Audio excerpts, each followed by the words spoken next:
I shared it around before I started. Okay.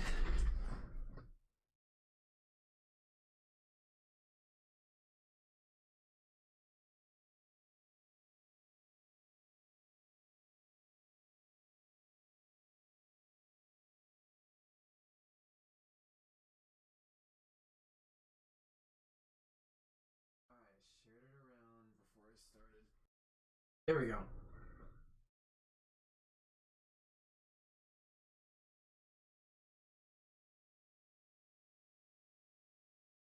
Alrighty. Oh, my phone. My phone. There we go.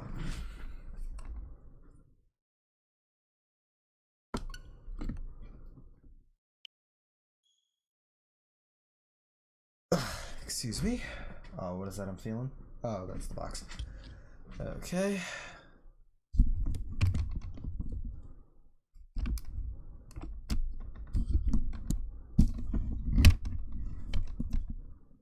Okay, I think the mic's in a good spot. Pull up chat real quick. Super Mario Odyssey! Ugh. When was the last time I played this game, actually? That's a good question. Got a couple people in the chat.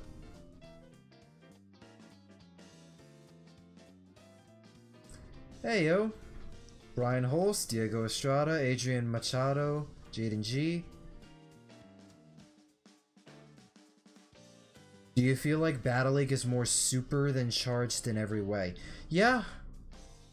I think I said that in the two Strikers videos I did the past 2 months. It felt more akin to the GameCube one than charged. Hey Galaxy Star, how you doing?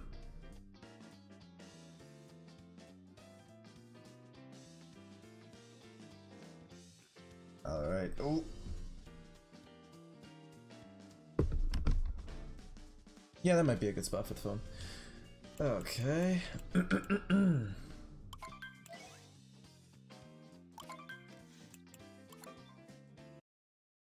Yeah, I need to boot up the action guide. I haven't played this game in forever. No, I'm kidding. It's a 3D Mario game. A lot of them play basically the same. Like,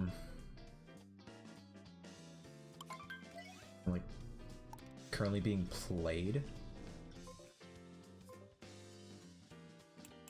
I guess... I'm assuming this is over the file I'm already in.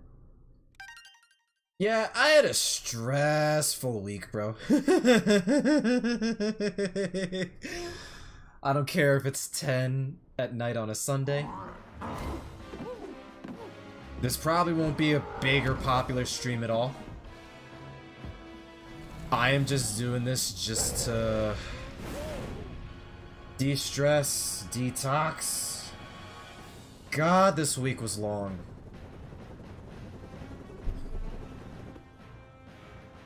I wonder how Wario and Donkey would look like in Odyssey. I'm guessing that's what you mean when you say that.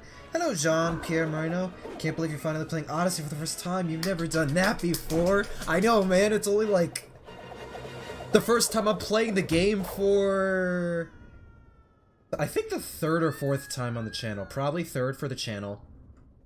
I beat this game 100% at least like 5 or 6 times. Somewhere around there. 100%. Hey SMT, how are you? I'm doing good, Durag D. Hope you're doing good.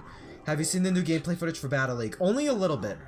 Only some of it, like a handful of the victory animations for Rosalina, Peach, Bowser, and Mario.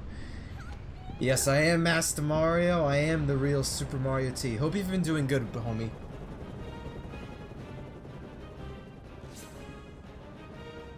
Good thing I just finished high school, so I don't have to go to sleep too early. That too. Okay, so me streaming this late might work out a little bit because a lot of y'all are finishing school right now, or the semester, whether high school, college, etc. So that can work.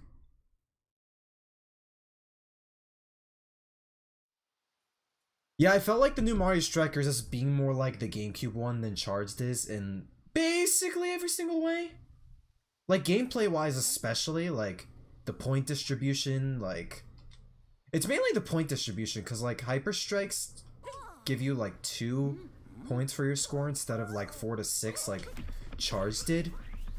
At that point, that made me think, oh, so it is more like the GameCube one. Actually, no. Well, yes, that, but also, what's it called? What was the other thing? The fields. Because they're all cosmetics. Like, it's all aesthetic. They're themes. Like, Charged, half the fields in Charged had hazards and shit you had to watch out for.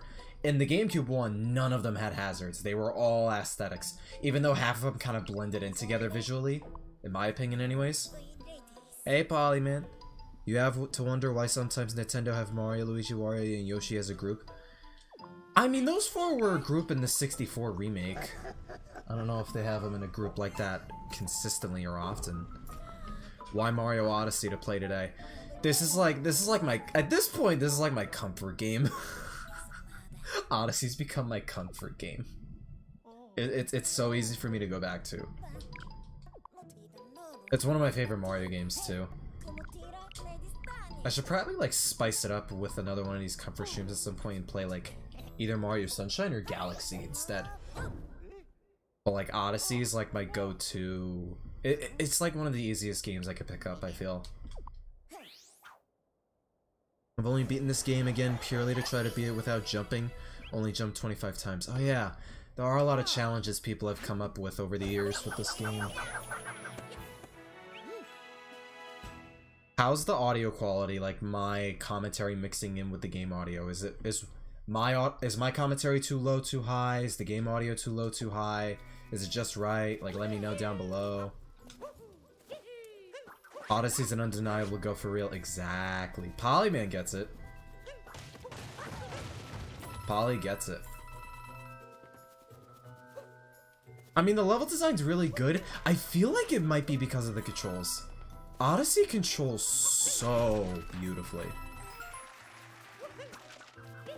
It's an easy game for sure, but oh man, that control, it's like butter. It's like butter.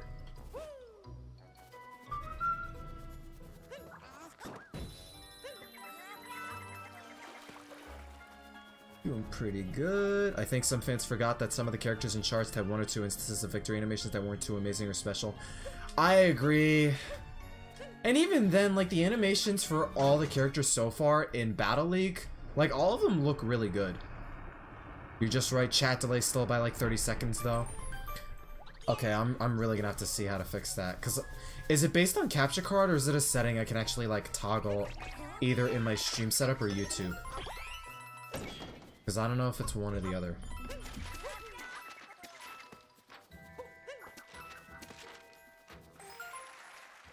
I know this sounds dark, but what if Miyamoto wants the Shroobs as overarching villains? I wish. I wish they did the Shroobs again. If they ever make a new Mario and Luigi, that'd be kind of a sick one. And they made them even more menacing and sinister, and it's without the babies instead. I think a lot of people would actually like that. Oh. I hit the wall. That's why. Didn't count the jump. Hello, Miss Fortune Cookie. Audio quality's fine, you're just right. Yeah.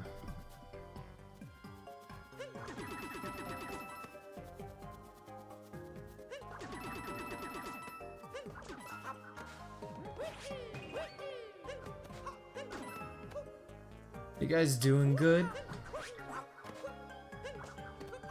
Who finished school? Oh man, I was right there. This game was the reason I wanted to get a Switch ASAP back in the day. Yeah, this was my motivation. I'm like, we're gonna get a Smash at some point. But they confirmed a 3D Mario right off the bat. I'm just like, I gotta get it now. And then it's like a sandbox Mario game, and I'm like, oh no, I have to get this thing at launch. And thankfully, they had Breath of the Wild at launch, so I had something to keep myself busy. And over that year, they had like Mario Kart, Sonic Mania, ARMS. So I had games to keep me busy until Mario Odyssey, and then Mario Odyssey was literally all I would not stop thinking about for like all of fall and a good chunk of winter of 2017 into 2018. I had brain rot from the Sonic 2 movie. I kept thinking about that movie for like a good week and a half to 2 weeks. For me with Mario Odyssey, it was legit like a good couple months. You think we'll see Mario Odyssey 2 at the next Direct?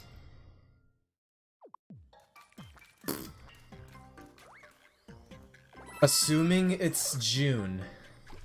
Assuming they're gonna do an E3 type thing. Even though E3's canceled, I think a lot of us are expecting, or at least hoping, they do a Direct in June. Per tradition, like E3 does. I wanna say yes. Cause I still think it could still happen, dude. I still think it's a pretty viable possibility. And he just uploaded his review of Kirby and the Forgotten Land. Yeah, I've been in Odyssey over 5 times too. Yes, that's amazing. Finished high school. Let's go. Let's go, Carson. Your next step's college. I'm wondering if it's college or not. It might depend on what you want to do with your life. For me, it's YouTube, but like college was a good safety net for me. That, and I still met a lot of good people in college, so I do not regret going to college. I'm just glad I'm done with school, period. I'm about to receive a finished commission from the person you got one of Min and Palatina from.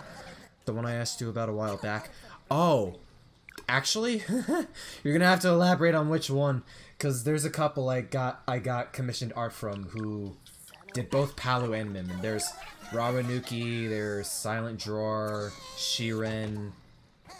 There's a couple. And I'm blanking on the one you asked me, because it's been a hot minute since you asked me about one. And it's been a hot minute since I commissioned an artist.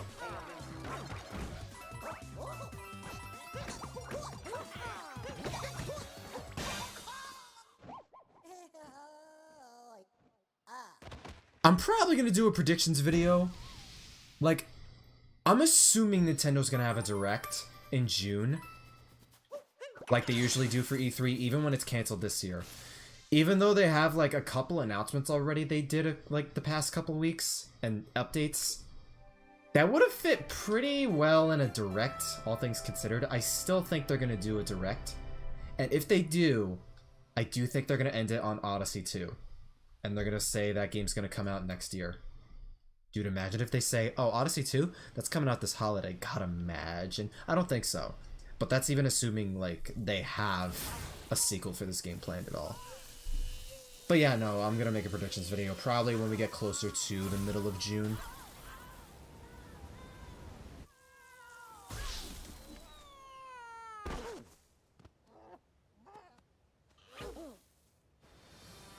The graphics and like model quality and animations, dude, this game's so good to look at. It's so good. Oh, Shiren. Oh, you're okay. You were talking Shiren. My comfort game is easily Mario Maker 2. Always enjoy trying to increase my multiplayer rank despite the chaos. Definitely plan on going to college. Actually, just got accepted into the one I was aiming to get. Thinking about animation to combine my passion for film and digital art. Let's go! Let's go, Carson! I'm happy for you, brother. Congratulations. What do you do for a job? I'm trying to make this my job. I helped my brother at his pizzeria a couple times the past month and a half-ish. But I want to make this YouTube thing a job. This is what I want to do. Oh, yo, we got the homie Dimitri here. It's gonna be Super Mario Run DLC for Odyssey. Gross.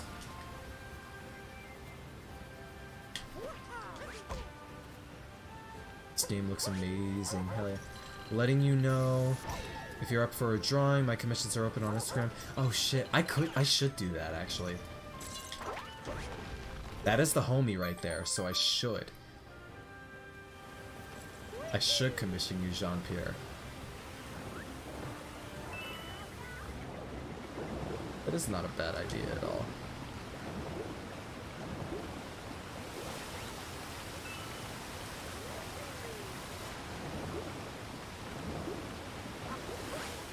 I don't know how long this stream's gonna be.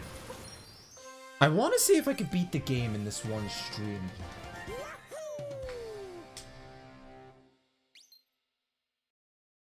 plan on trying to find a job during the summer. Hopefully find something I feel content with.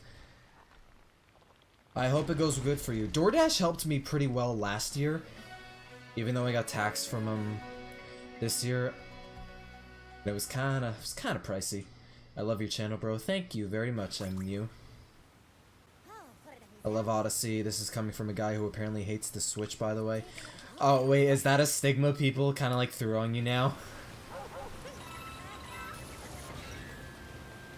Oh boy.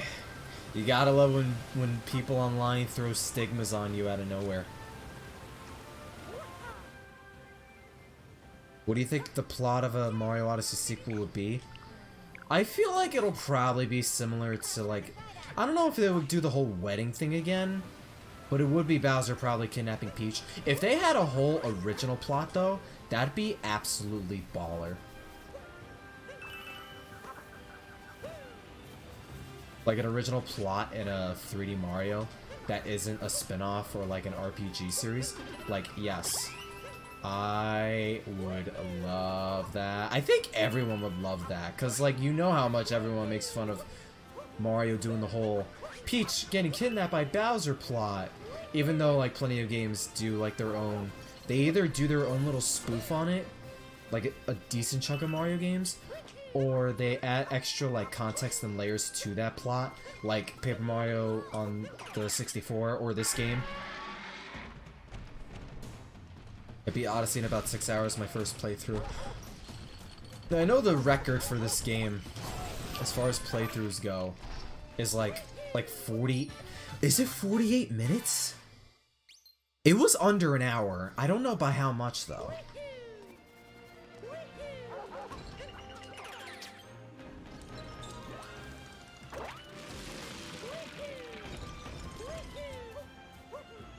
I've been critical about many of Nintendo's recent practices. Some get mad at it, to be honest. But most are fine. Most are fine with critical videos. Gotcha. Peach needs a new role. Yeah. She could definitely, obviously, benefit from a different role than being kidnapped, as she always does.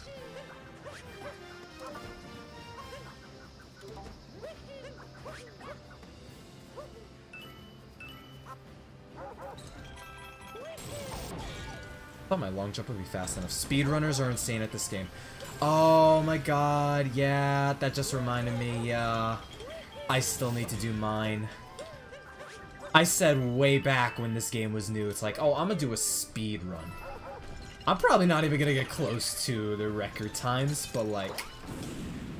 I did say I wanted a speed run this game. I think it would be fun. I think it would be a lot of fun. Not a fan of Bowser Bad Rescue Peach or 3D World. Oh yeah, that's right, because like, the plot for 3D World's basically the same as other Mario games, but you just take Peach out with these like little pixie fairies. Actually, they are called Sprixie.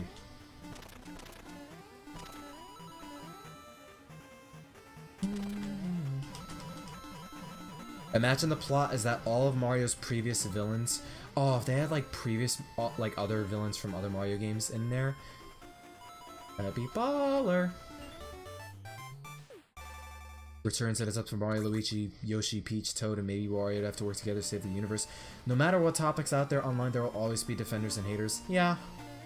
It's always going to be both sides of the spectrum for basically anything.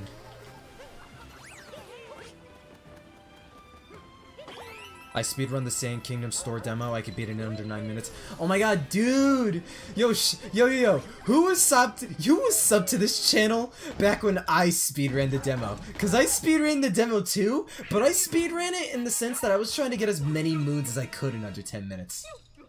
I had a record for like 2 days, and then some dude beat me, and then I went back and did it again, and I think it was up for like another day or two. Yo, who was with me that fall of 2017 to when I speedran that demo? Oh my god, that shit was so fun. It was so fun. Dude, that was when I was in like my... It was either my... was it my first year of college?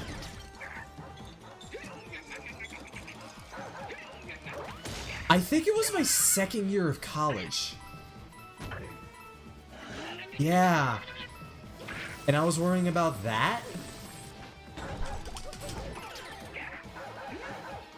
And every time I finished classes or was home, when my GameStop near me before it closed down... Oh, so much for that.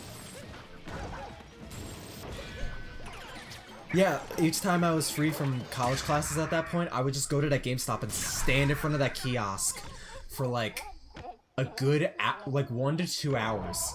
With my phone sitting in this like bowl of plushies just so I could get like a good recording angle. And I would just, well, I would spend time just playing the demo, but then I started like trying to speedrun it and get as many moons as I possibly could. Oh my god, that shit was so fun. Take me back to 2017 when that happened. Honestly, take me back to 2017 when the Switch was new. That first year of the Switch was really damn fun, even if Mario Odyssey was like the bulk of that hype for me specifically. Oh, and the fan-made online multiplayer for Odyssey is one of the coolest things. I've heard about that. I've heard about that. I want to try it. There's a lot of Odyssey mods I want to do for the channel. Not just multiplayer, but like custom maps too. I think that would be really freaking fun. And I think it's something a lot of you guys would like. Not just me. Because there are some pretty killer mods for this game. I have a second Switch. I want to do Mario Odyssey mod coverages, including online multiplayer. But custom maps were the crux of that, for sure. I could also do Smash Ultimate mods, Mario Kart 8 Deluxe mods, not just the Wii U game, but also the Switch game too.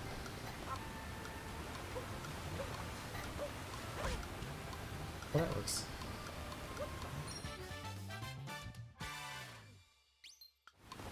Early Switch times are nostalgic. I know, dude. It's weird too, because like this thing is like 5 years old, so it's like it doesn't even feel that old, yet it kind of is, and it's like, wow, dude. Making me feel old, even though this thing's only been around for half a decade. I just want playable Peach and Tiara for a sequel. That'd be a dream. Maybe Bowser kidnaps the entire Mushroom and Cap Kingdom. I don't know. Playable Peach would be awesome.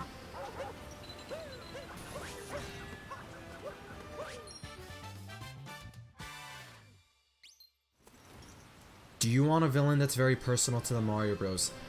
I'd be open to the idea. I can't think of anything or think of like an original idea for one. Hello there, I just finished a session of Odyssey and saw that you were streaming it. Hey, Nevermore. Hope you enjoyed. Am I late to the stream? No, I just started. I just started the stream. A good 20-ish minutes ago. Yeah, like 20 minutes.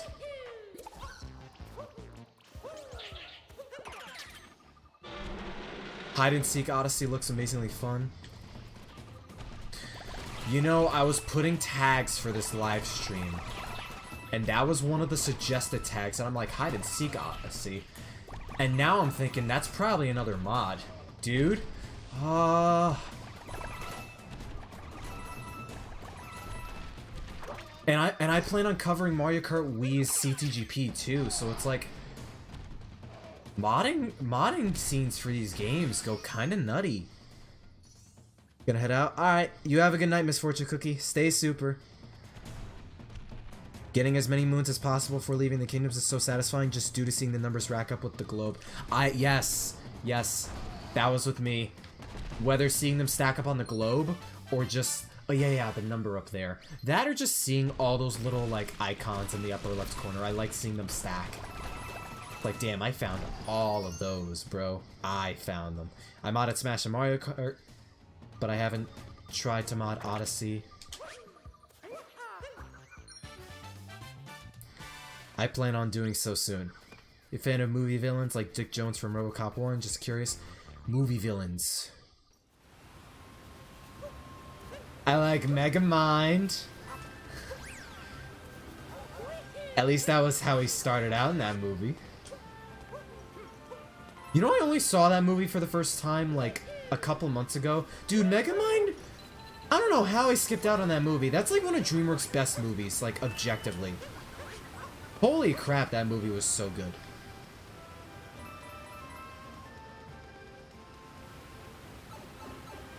Do it? How often have the Cave of the Mario Brothers been remixed? Oh, the cave theme? Pfft, probably like every Mario game, I would imagine. They remix that song literally all the time.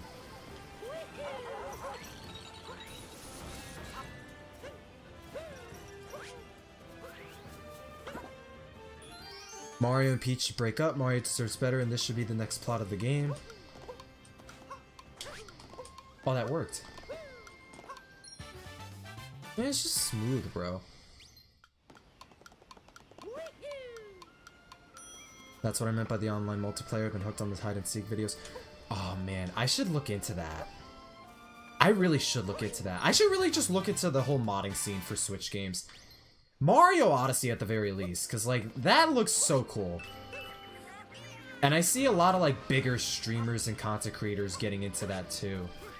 And I'm like, damn, I should be a part of this. SMT64's culture, Megamind's goated. Hell yeah. Hell yeah.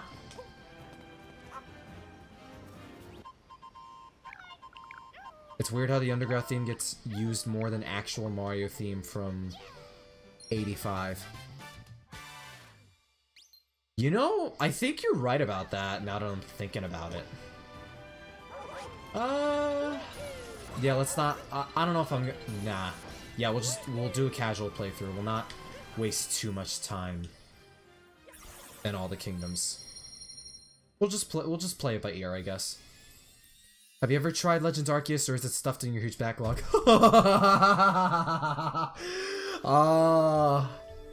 You answered that for you. Oh, it's stuffed in there. And I was, oh my god, I was at a Smash tourney today, and I was talking about Pokemon with some dudes. And I bought it up, and I'm like, oh my god, I still need to play it. Because it's like the one celebrated Pokemon game that's like the most celebrated and popular since freaking... Oh my god, I want to say either Sun and Moon. Either Sun and Moon or Black 2, White 2. I don't even know, dude. It felt like forever since the Pokemon community, like, the majority of it at least, like, you felt a palpable sense of celebration for a new mainline game. It felt like a while. Like, you didn't get that with Sword and Shield. You didn't get that with Let's Go. Ultra Sun, Ultra Moon either. Sun and Moon had a lot of hype behind it, but I don't know how celebrated it was. I don't even think X and Y or Auras got that much either. But like, even from like people who would detract from Pokemon, like I heard from a lot of people who say like, okay, Legends Arceus could be a much better step as far as open world Pokemon goes, but this is like the best step the series has ever taken in a hot minute. Like, that's the general opinion I'm seeing a lot of people make that came out of Legends Arceus, and I'm like, damn, I really should try this. I really don't like using this word, especially for stuff that became a cult classic, but damn, Megamind was so underrated when it came out. Yes, it was. It was underrated when it came out. The underground theme in this game is based on the Galaxy version yet again. I wish they gave it a rest. Actually, it's funny you say that, because I think there's multiple versions. There's that one, and, oh, do you guys know, like, those small puzzle rooms where, like, you grab Cappy and you take over the stone structure? I'm thinking of the one in the Lake Kingdom, but it's like this, like, it's this grid-based, like, puzzle. It's, like, slower than the underground theme you just heard. That's also in this game. There's at least, like, 2 different underground theme remixes in this game. Yeah, no, you're right. They definitely remixed the underground theme more than the actual Mario main theme from 85. I wish I played this game on release, to be honest. I wonder what it would have been like to play the game the moment it came out. Aw. That's another drawback with the whole backlog thing, too, because it's like, there's a special element when you play these games at launch when they come out. I think it's mainly the social aspect. Like, you're in the know. You're playing alongside everyone else who gets it at that point. So whenever you talk about the game online, you're basically joining in with like a whole slew of gamers and people playing that game for the first time too. So me buying all these games and just having them sit on my shelf, I am missing out on just the current events of the social aspect of these games. So I am upset about that. But beyond that though, I do plan on playing all these games. It is just the experience I'm trying to prioritize more. People also modded yeah, I saw that. I didn't see the whole thing, but Yoshi Star Galaxy was modded in there. Clockwork Ruins Galaxy from Galaxy 2, Kaleidocore Galaxy from Galaxy 2. Womp's Fortress, freaking Bob-omb Battlefield, several maps from Zelda Wind Waker, Banjo-Kazooie, dude. There's like a lot of custom maps for this game, and a lot of them actually look like incredible. It's insane how a lot of them look so good. You have a backlog problem at this point, you're just wasting money or you could have spent on food or gym. See, it's funny you say that, because I do work out. I've been on this whole fitness grind since way back in November. But the only weights I have are like the handful of dumbbells in my garage. And my dad bought me this barbell like weight bench way back in high school that I only started using consistently since last November. So I don't even need money for a gym. I just use my barbell weight bench and the dumbbells. And I also run. So I'm not really I don't even have to waste money for a gym membership when I've been able to be like super consistent with workouts and runs, especially since last fall. It's been like 6.5 months since I started my fitness journey, and I've made killer progress. It's also funny too, because part of the reason this past week was so stressful for me was because I'm gonna be honest, I pushed myself so far with the workouts this week. I went overboard. I definitely went overboard. 10's the max players for hide and seek. See, now you really got me wanting to try the hide and seek mode for the modded Odyssey. Well,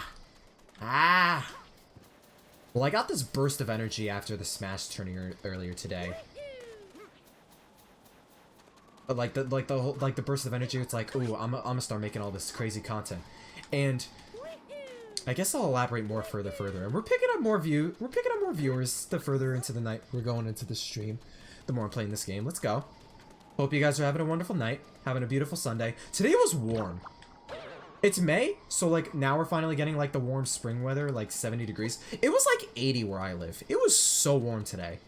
I don't know how I ran. I've been running 5.35 miles every day, like over 5.25 miles every single day for the past, I think, a month and a half now.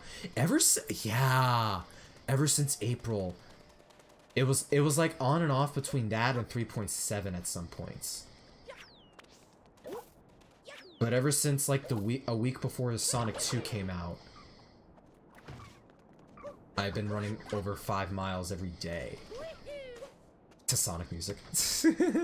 Playing a game later has its benefits, not worried about spoilers constantly. That too, that is another positive.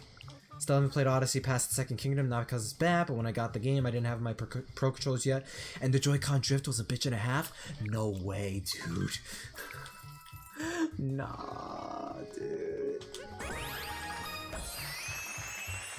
Imagine a 1,000 Year Door remake with side mode with Luigi. Dude, I think that's the one thing a lot of T2ID fans want if we get a remake. It's that extra mode. It's always warm where I live. We're getting into the summer weather here in California. Have you played Scott Pilgrim vs. the World, the game? Yes, I have. It is kind of a banger. That game is kind of a banger.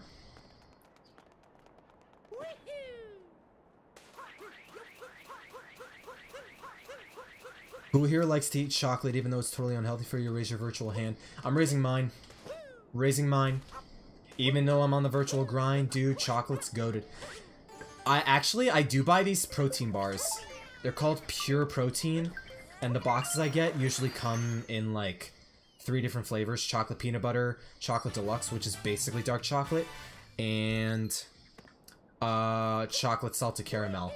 And those bars are like 200 calories, 20 grams of protein. I have those for breakfast like every single day. And the kicker is that even though they're protein bars, they taste mad good, especially with milk. Those bars are like actually goated. I'm not even kidding. Wait, did I hit the flag, right? I hit the bird. Yeah, no, I hit the bird. I gotta relax. There goes my dogs. Actually, I did have 6 Oreos earlier, so whoopsie. But I'm still in my calorie deficit. That's what matters.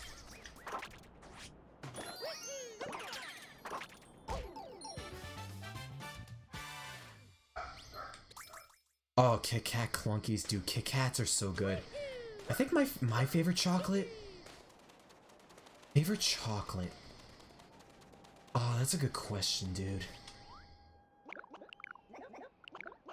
There's a lot of chocolate I like. Kit Kats are goated. Hershey's are goated. Of course, brownies. I'm trying to think candy, though. Tootsie Rolls are goated. It probably might be Kit Kats now that I'm thinking about it. Like, candy in general, it's pretty goated. And as far as my favorites, it's definitely between Skittles and Starburst. Orange Starburst are goated. I don't care what anyone else says. Now I'm craving some chocolate. Sorry. I'm glad I ate beforehand. I had 6 Oreos, 2 peanut butter jelly sandwiches, some popcorn. It was pretty good. I actually don't like the taste of chocolate. I'm a freak now. Nah, you're fine. My brother doesn't like chocolate either.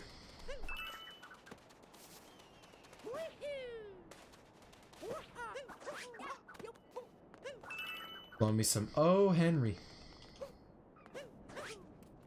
Oh, since we're talking chocolates and like sweets and whatnot, what's your guys' favorite, like, what's your favorite cookie? Because for me, dude, I was always an Oreo kid growing up, and then I love Chips Ahoy, but I think Chewy Chips Ahoy, that shit's become a guilty pleasure of mine, dude. Oh my god, I went to a friend's house like a few weeks ago, and they're like, oh, we bought Chewy Chips Ahoy for you, and I'm like, stop, I'm literally on a calorie deficit, dude. And then they bought the bag, and then I had 3, and I'm like, let me put it there. And then it was family size too, and I just ate like, I think like 20 or 25 Chewy Chips Ahoy from that like a couple of weeks back. And I'm just like, I hope you're fucking happy, dude. And you bought that for me, I hope you're fucking happy. I ate most of the Chewy Chips Ahoy. Of course I mean that like jokingly too. And like they were good, don't get me wrong. But like when you're trying to focus on a calorie deficit, and you have like the one snack just sitting next to you, that shit'll get to you, dude. But it's all up here. It's always like, not just perspective, but it's all mental. It's all mental. Cause I do have a package of family-sized normal Chips Ahoy, which are also mad goated. That's been sitting next to my bed for like 2.5 months, and it's not opened yet. It's been sitting next to my bed for 2.5 months, and that package was not open yet. So I've been doing really good on that. And when I put my mind to it, I'm really good on holding off on sweets and foods I shouldn't eat. So when I really put my mind to it, I can calorie deficit and plan ahead what kinds of foods I need to watch and eat and avoid like no tomorrow. Because of that, I've lost over 30 pounds since last July. I weighed like 182 pounds last summer. Now, okay, well, the scale at my sister's house is more accurate than the one I have downstairs, but it's like, it goes back and forth. At worst, I'm at like 150 pounds. I'm 150 pounds at worst. Otherwise, I'm either that or like 148 or 147 pounds. What did I come back here for? Oh, yeah. How did you do the Koopa Trace walk so perfectly? I've done that walk a lot, and I've played this game a lot, so I kind of just know the pattern for that. I don't know if I could do the other Koopa Trace walks perfectly, but the Sand Kingdom one, I could do, like, perfectly, almost with my eyes closed. Cookies and cream Hershey's chocolate bar, anyone? Oh, to add to this too, since I asked about, like, your favorite cookies and all, always have it with milk. I am a 23-year-old man. I don't give a shit when anyone says, you gotta have your cookies with your milk. You gotta have it with your milk. You gotta dunk your Oreos in your milk. You gotta dunk the Chewy Chips Ahoy, normal Chips Ahoy, BJ's, chocolate chip cookies, oatmeal cookies. You gotta have milk. You gotta have milk with it. All the time. All the time. Oatmeal raisin and sugar cookies in my gym. I splurged on like 9 oatmeal cookies from BJ's too. And like, oh, their oatmeal cookies are healthier than their chocolate chip ones, but like, just one of those is like 180 calories. I got back into my total deficit, thankfully. I'm at like a total deficit so far of like 290 calories from the start of the year. So I'm doing better on that. Oatmeal raisin cookies are goated too. The soft texture is like so good. How you doing, motherfucker? I like that username. How long do I plan on streaming for? I don't know.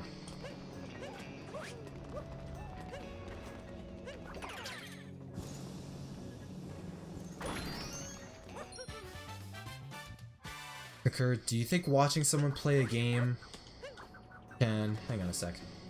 Can make playing a game better when you play it? It's like that for Hollow Knight. I would have gotten lost and stopped playing, but for Odyssey it felt not fresh. That's a good question, honestly. Because I do think... Because there probably are some games... There probably are very specific games to where the experience is, like, much better.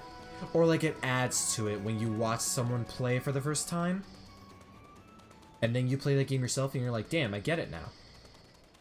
But you watch someone play it, and then you play it, and it doesn't feel as amazing or great or overhyped as that person in question was making it out to be, or anyone else was, right? I think it could be a case-by-case basis, because, like, you might be onto something with the Mario games.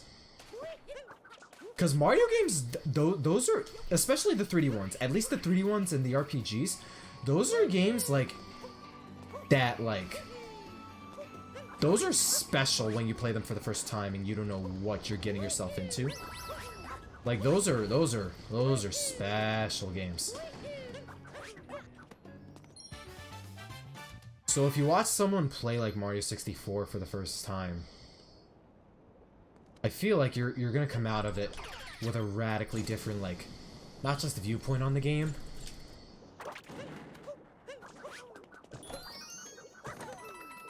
but you're, like, wondering, like, where's the hype? And you're not really gonna, like, gel with that many people at that point, too. Talking about it for the first time. Did I get the Min Min Amiibo? Yes! Oh my god, dude. I forgot I got two Min Min Amiibo. I didn't make a tweet about it or anything like that, either. I gotta change that.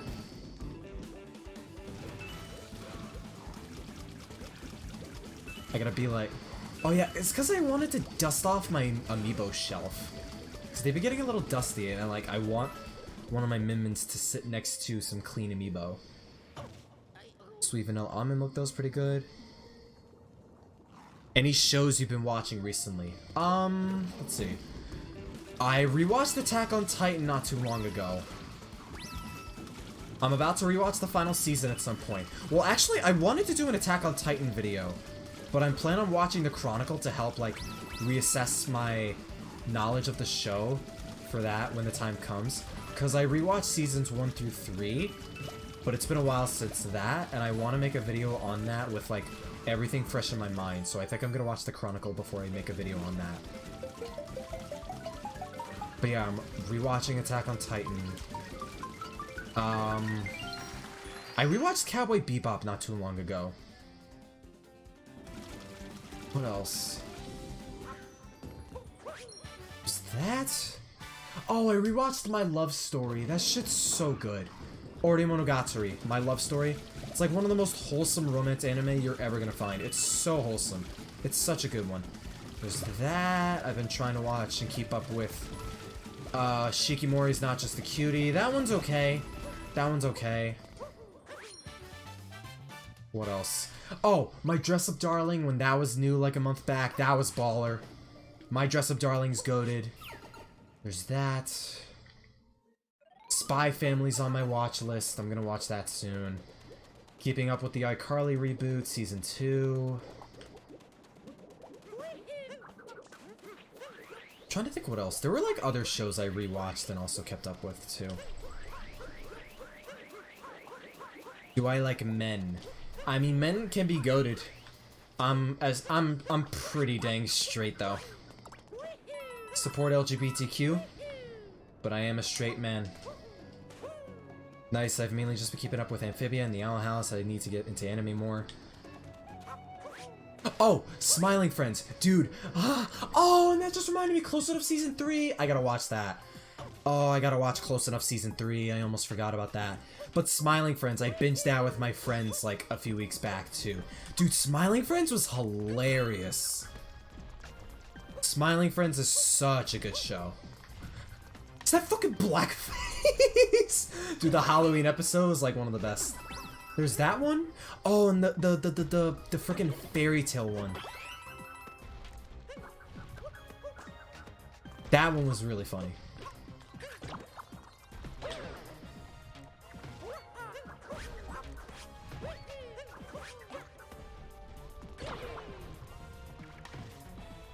The original Twilight Zone.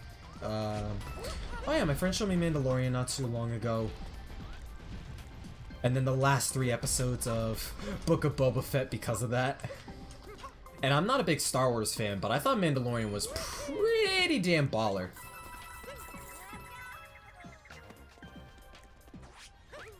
Oh, no. I meant to long jump. That's 2 deaths, I think. Dude, you look like you're gonna tell your friend not to come to school tomorrow. What? Oh, oh, Smiling Friends. You're making a Smiling Friends joke. Gotcha. Because I'm gonna be like, how do you know what I look like? Oop. The iconic Smiley Friends. That show was so funny, dude.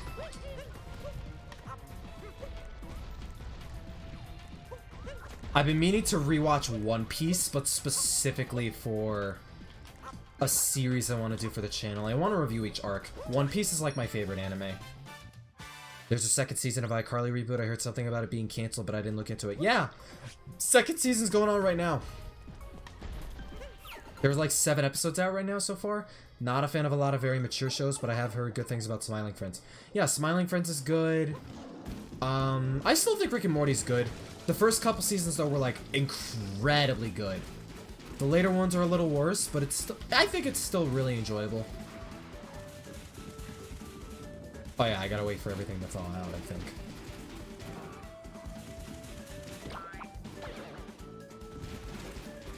Oh yeah. Smiling Friends is so quotable, I loved it a lot on rewatch. It is so rewatchable too. It helps that it's such a short show.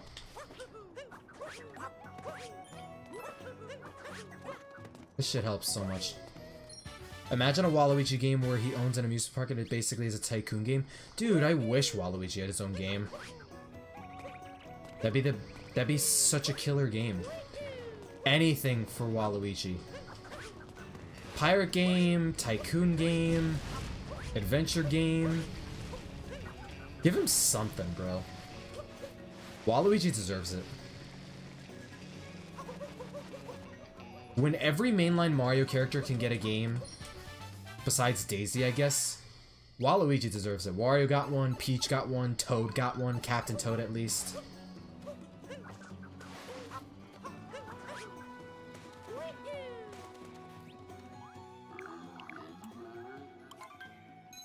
Have you played Mario 3D World? Of course.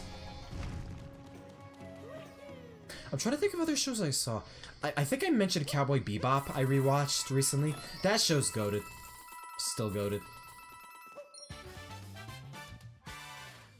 Oh, I remember rewatching, like, Let's Players and YouTubers, like, a few months back. I remember binging all of Flounderfest when I discovered that for the first time. TWD98's channel.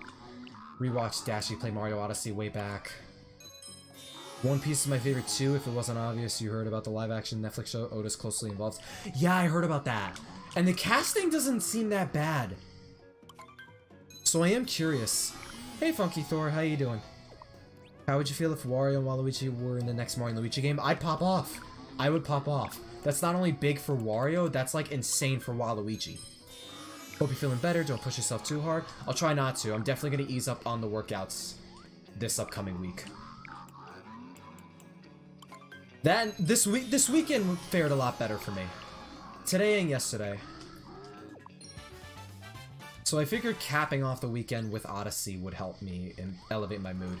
And put me more in a mood to get back into this game for mod coverages, but other stuff too.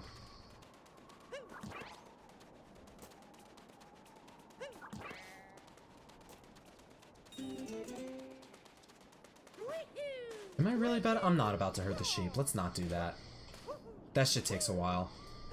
40 people in the stream though. That's pretty good. Hope you guys are having a wonderful night. Do you want an ultimate battle in New Donk City or Diamond City? Diamond City. New Donk City's goated, but like, if we had a Mario and Luigi game take place in Wario's like locales and WarioWare places and shit, oh, that'd be fire. And WarioWare characters in Mario and Luigi? Yes. I'd say Diamond City. Let people recognize more of Wario's games and locations and adventures. Oh.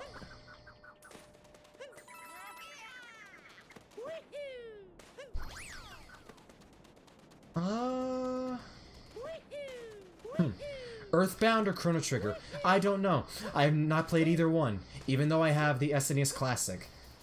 That has Earthbound on it, and I do have NSO.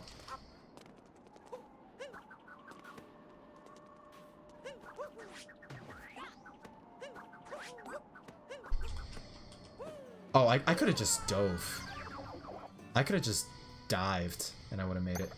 Do you think Mario RPGs are dead? Paper Mario is really an RPG series, and the fate of Mario and Luigi still up in the air. They're barely. I would say they're barely not. Just barely not. Paper Mario's not an RPG anymore.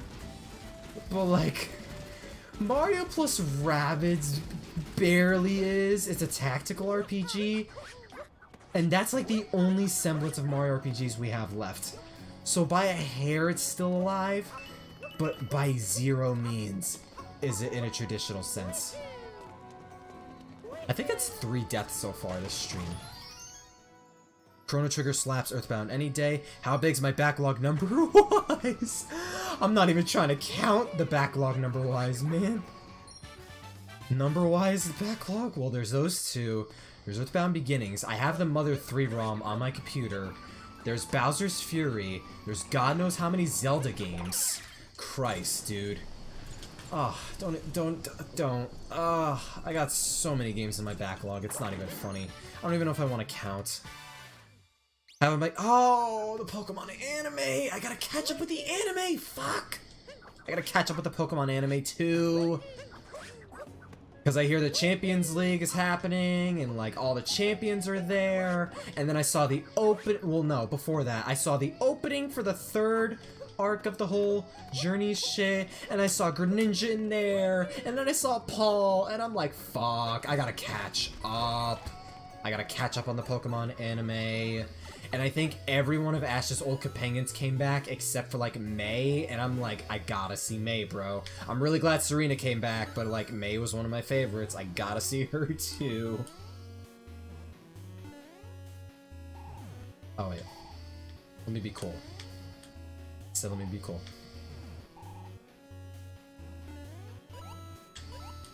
Hell yeah. I have like 170 in my backlog. You count yours? I don't even want to know how big my backlog is, dude. I just know it's huge. I just know it's huge. Are you a geek or a nerd, and what's the difference? I never really found much of a difference between geek and nerd, if I'm gonna be honest. I always kind of like made them synonymously. Serena was really just shoehorned in, to be honest. Oh, nah. Oh, that makes me worried. Do you want a new Mario villain that's a serial killer or an evil spirit, aka a dark dragon?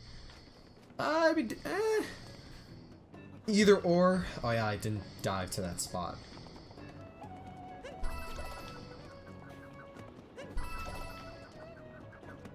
The fan service they're doing is amazing. Yeah, it's, for once the Pokemon anime is like acknowledging continuity, which is something they almost never freaking do anymore. After Diamond and Pearl, it felt like they didn't acknowledge continuity to any major degree outside like the most recent season, whenever they would bring back past companions in like the most recent one, like X and Y had a special episode dedicated to Silent meeting Clement and Bonnie, for example, or like frickin' Diamond and Pearl, they brought May back for the Wallace Cup, and they didn't bring back Misty. Or in Black and White, they brought back Dawn, but they didn't bring back May or Misty at all for that. They brought back Dawn because like Diamond and Pearl was the most recent generation, but prior to Black and White, right? Like that sort of thing. But like now they're bringing back like everyone and acknowledging all kinds of references the anime made, and it's like, good! Finally, they're rewarding like all longtime fans who've kept up with the show for all these years. And it feels like actually deserved in most areas.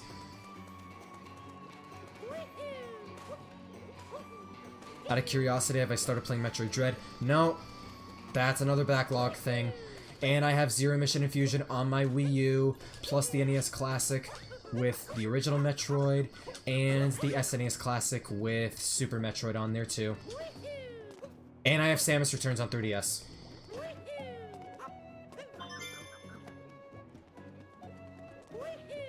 Oh yeah, that's Cynthia, that's right. They did bring back Cynthia in black and white. The anime. And the games too, actually, I'm not wrong. And I'm very excited. Unfortunately, I'm in the minority who prioritizes watching the dub in America, so I gotta wait till Netflix to upload the back. Oh my god, you... See, I'm usually one who watches dubs. You watch Pokemon dubs still? Okay. I don't know how... Okay, modern anime dubs have gotten so good. I think the Pokemon dub, like, voice actor-wise, all around, now especially, is very solid. I can't bring myself to watch the dub for Pokemon. I'll watch specific episodes, but I can't watch, like... I need the newer ones. For me, it's the soundtracks. Wow.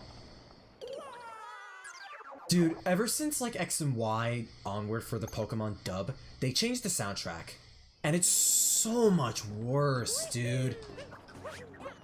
It's so much worse than the Japanese soundtrack, which has a lot more remixes from the actual games, and it sounds so much better. Like, just music-wise. For me, the soundtrack is what tips the iceberg for me for the Pokemon anime, dub or sub. And I'm usually one that advocates for dubs. I watch a lot of my anime dubbed. One Piece, Hunter x Hunter, Gurren Lagann, Cowboy Bebop, Naruto, Attack on Titan, a lot of them. I watch a lot of my anime dub. Pokemon's like one of the few I can't watch. For that, and I can't stand Team Rocket dub. I feel like James is obnoxious in the dub. That's my take. Sarah Natacheni as Ash though, like, I think she's good. I think she's solid. I feel like my favorite performance for her was back in Diamond and Pearl and Black and White. I feel like that was her peak. But like, she's still a really good voice for Ash though. Especially with how much more like a kid he looks now in Sun and Moon and in Journeys. I think it fits him more than how he sounded and looked in X and Y, for instance, even though I think X and Y is absolutely goated.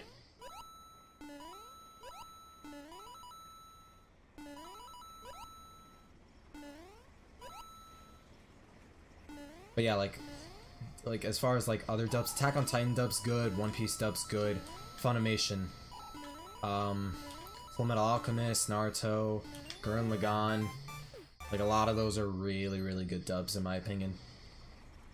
I said Dress Up Darling, right? Yeah, Dress Up Darling, My Love Story.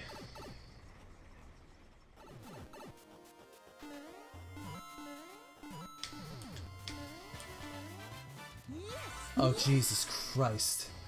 Sonic Gamer. Right? Pedro Sonic Gamer. Oh, is that Deaf Gamer? Is that like actually Deaf Gamer? Yo, let's go, dude. If not, either way, thank you for the sub, Pedro Sonic Gamer. Wow, I literally went through all of that and I missed that one block. The Kirby anime dub similarly removes Kirby game remixes. They've removed the Kirby dance theme. Well, that's just actually like, that's just sad, dude. But that doesn't surprise me because that's for kids.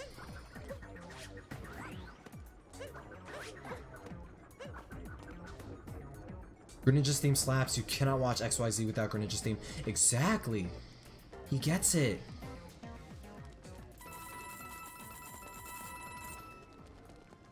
This man gets it, dude.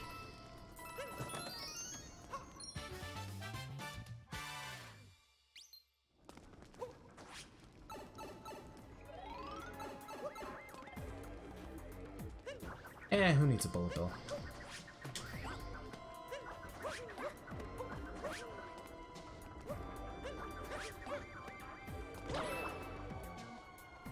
Woohoo! I smell good game with funny plumber man. You smelt right, Arena? That could have gone worse.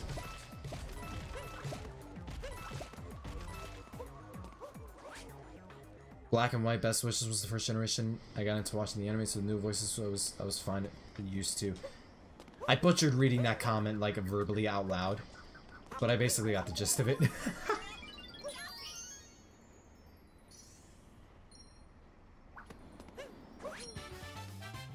Hey. Oh, Kirby Right Back At Ya is actually on my watch list, or in Japanese it translates to Kirby of the Stars. I think. Do you think they're gonna replace Ash after Journeys, though? Honestly, that's becoming a better question as time passes, because, like, this is the Champions League. Ash is literally about to face all the champions and probably win. So, like, that makes you think, is there gonna be some sort of, like, finality to the entire anime with this? Like, is this what it means to be Pokemon Master? Or like, are we gonna get, like, a proper definition of what it means to be a Pokemon Master for Ash? Like, because if he becomes, like, the absolute strongest trainer at that point, then it's like, what else are they gonna do, right? Because, like, him winning a Pokemon League is one thing, but now he's in the Champions League, and he's probably gonna win. And that's, like, an assortment of all the best trainers in the world, right? So it's like, where can they cap it off? Like, I scoffed at how people would be like, oh, but it ends if Ash wins a Pokemon League. It's like, no, dude, he's not the best in the world if he wins one league. He has to beat, like, the other champions, too, no? And at this point, it looks like he's gonna do that. So I'm like, what are they gonna do after this? Or if they make him lose. Dude, if they make him lose, imagine how pissed. Imagine how pissed everyone would be. It's crazy how much of a riot Daisy fans are, and recently you can really see their passion. I mean, like, I'm gonna be honest here. Even though she's not in mainline games, or most of them, she effectively is a mainline Mario character. She's in, like, every spin-off. She's always in the spin-off, so it doesn't surprise me that people are kind of, like, at least a little upset that she's not in Battle League, as far as we know anyways. Out of all the Pokemon gens anime-wise, which one's your favorite? Mine's definitely X and Y. That's my favorite. X and Y anime, absolutely goated. Otherwise, Diamond and Pearl is my second favorite. Journeys will probably be up there in my top 3, though.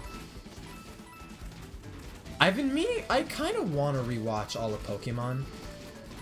Because I feel like Sun and Moon I'll enjoy more on a rewatch than I did initially. But at that point, I'm like, oh wait, I plan on basically doing a One Piece review series for the channel. Why don't I do that for Pokemon as well?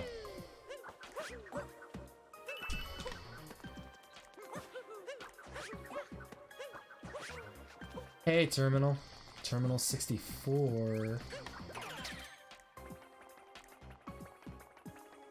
Yeah, you get it. The Pokemon anime gets a lot of flack, but what I do appreciate is that they don't have to always win the competitions. It hurts, but it's better than feeling predictable. Yeah.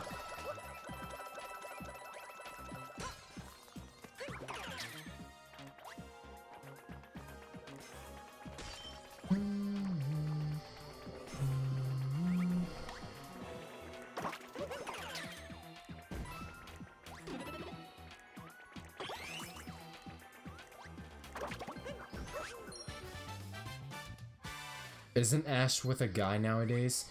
He's with Go, yeah. Although there have been a lot of memes, though, of them being, like, gay for each other or whatever.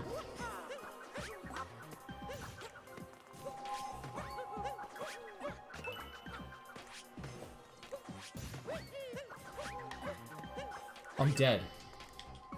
Oh, no, I wasn't, and then I was dead. When we get a new 3D Mario, man, I don't want to play Odyssey for a 4th time.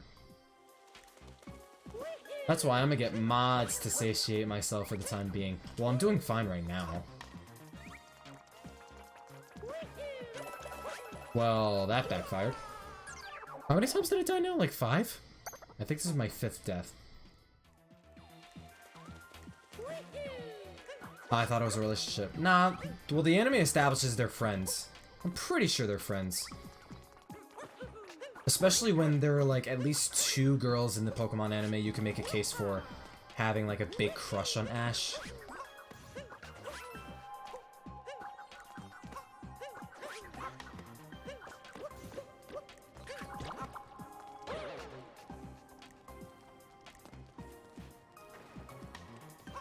Isn't? Yeah. Yeah. I got really hooked into Sun and Moon as we got to learn more about the characters. Something that you don't honestly see with most, at least without the new slice of life perspective. That's kind of true. I feel like some characters, they got development pretty dang quick, and others just got thrown to the wayside for like a good, like, 50 episodes. And at that point, I'm just like, come on, dude, hurry up.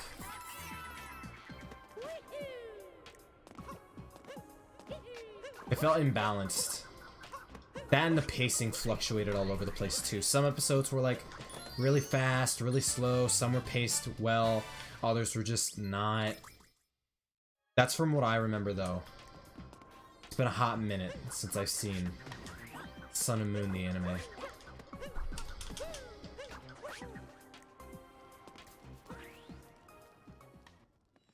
Lose 50 coins instead of 10? What?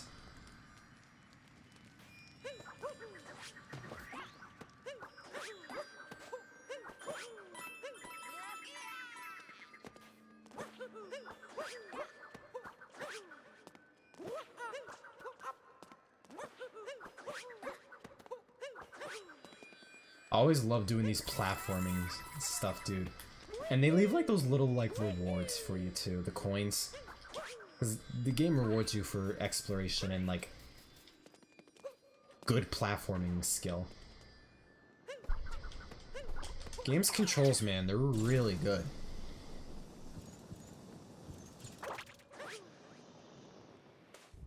Oh, now I forgot, I gotta anticipate a calorie deficit now. I gotta be at a considerable deficit by Saturday. Because my best friend's birthday was today, but we're celebrating it this upcoming Saturday.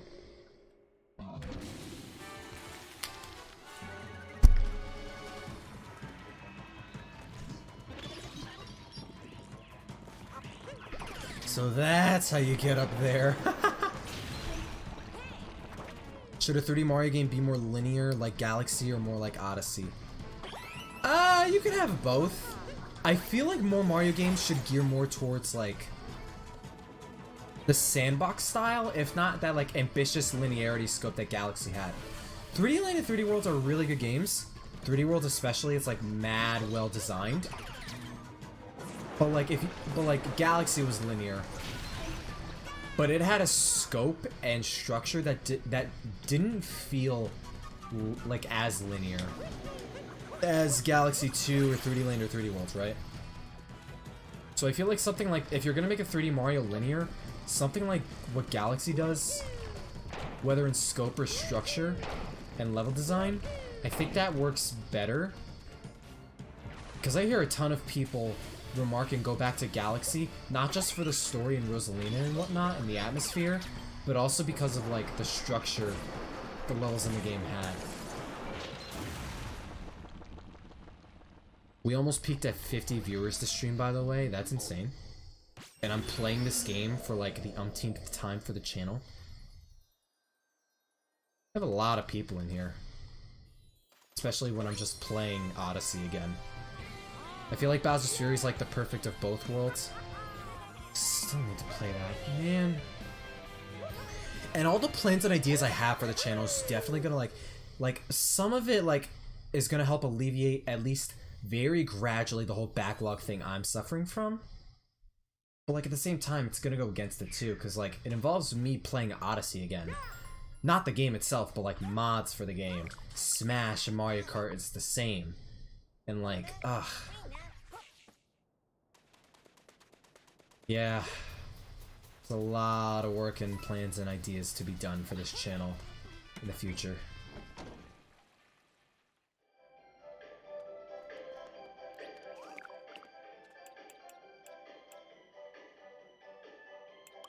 Well, I have enough for the other outfit, so I might as well.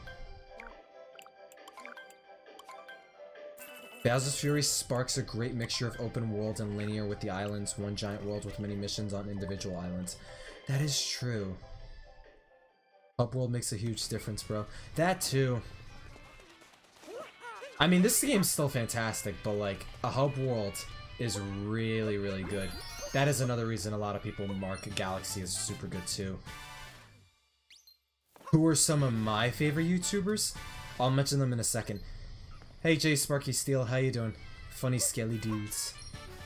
Some of my favorites. Absolute favorite, Dashy Games. I'm always in a good mood whenever I watch his videos. I think he's funny. Especially when he plays Mario games. Like, Dashy's great. I love Dashy. There's him. TWD98's become one of my favorites really quick since last September. Yeah, there's him. I like Arlo. I like Uncle Al. I'm trying to think of those I watch. Dashy's like the one I'll like watch quote unquote religiously.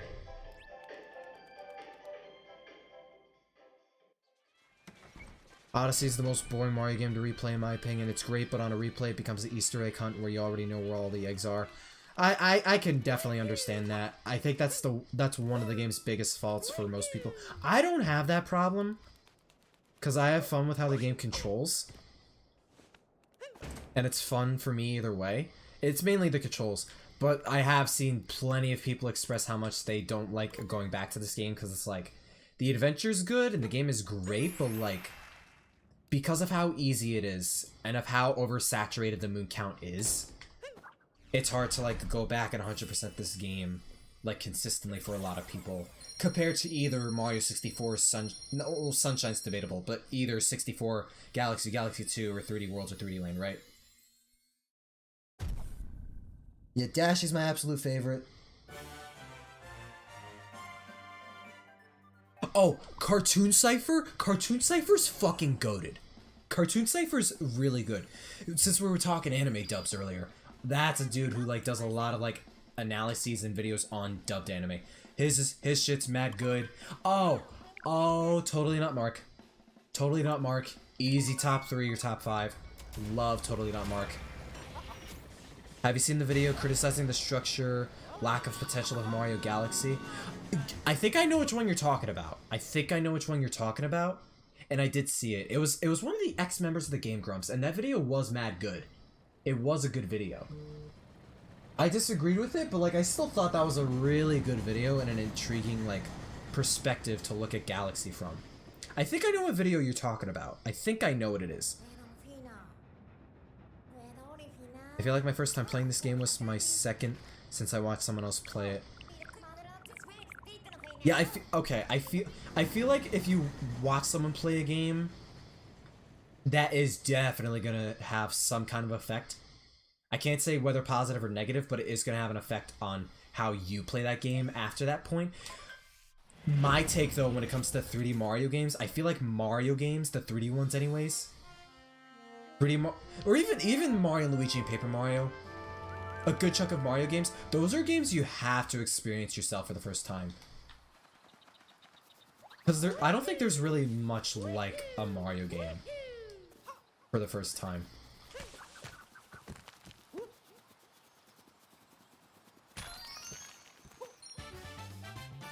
Because like Galaxy was something like Galaxy's always special on your first playthrough. Odyssey, 64, Sunshine. Like Mario games have that effect on people, especially the 3D ones. So I feel like with the 3D Mario games, you need to play those for the first time. Like don't try and avoid seeing others play the game for the first time. Another factor for that too is that Nintendo loves spoiling most of what these new Mario games offer before they come out, and it is the most annoying thing ever. 3D World, they revealed Rosalina and the special world and the extra levels literally days before that game came out, and I'm like, what are you doing? And then they had that Odyssey showcase in that September Direct the month before it came out, and at that point that's like 85% of the kingdoms in the game they showed off to the public, and I'm just like, oh my god, dude, stop, please. You sold us on this game already. Stop showing us everything before it's even out, please. But there are some people who do like that, though. There are some people who like being showed and spoiled, like, everything a game has to offer. Because, like, that adds to their hype and experience and enjoyment when they play that for the first time. Some people are like that. They're like people on the opposite end of the spectrum. It's not just solely people who are like, oh, how dare you spoil it for me. Like, no, people eat those spoilers up because, like, that adds to their hype as well. It goes both ways. So it's really, like, it depends on the person. And it depends on the game in question. So I think there's two sides of the coin. Of either stance.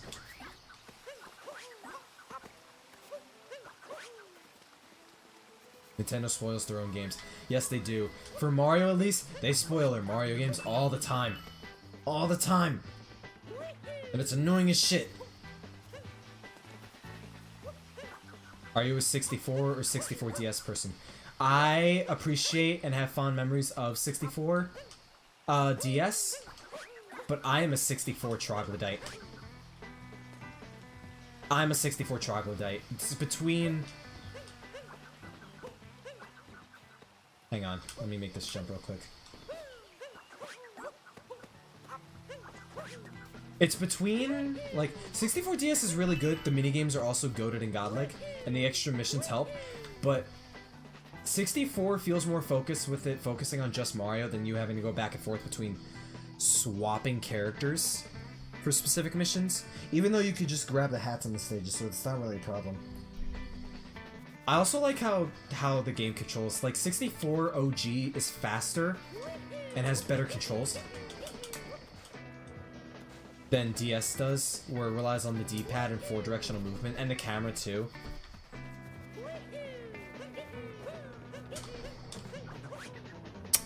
Wall grab. Imagine how Sonic fans would react if Sega showed off everything about Frontiers before it came out. Oh, well, it'd probably be the same, yeah. I think the only thing people want out of Frontiers, for Sonic fans at least so far,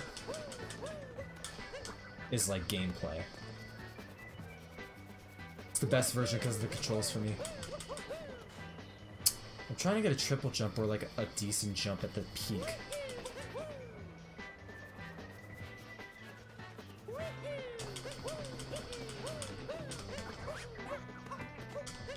There we go. Did you guys know I'm godlike at this game with how much I play it?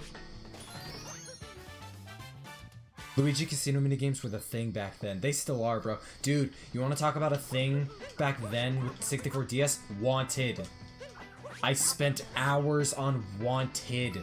That minigame was fire. It's still fire, dude.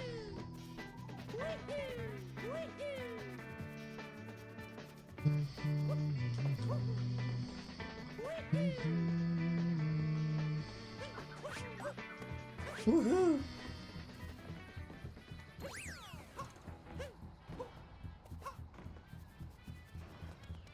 See, it doesn't even trigger because we're not even supposed to be up here this early.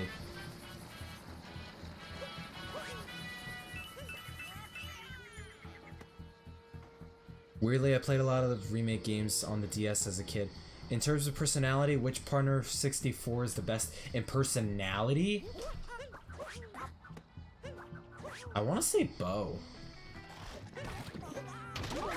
I want to say Lady Bo. Wario's bomb minigames are great. Yeah, they are. Actually, yeah, they all did revolve around bomb. Well, most of them did. I think. Well, there was one. No, there was the coin one. You had to guess which block had the coins in them. I missed long jump, side jump, plus wall jump combo. Kinda sucks how they removed it from this game. Wait. Oh yeah, you long jump and you go into a wall and you could do... Yeah, you could go into a wall jump from a long jump in 64. You couldn't do that in basically any other Mario game.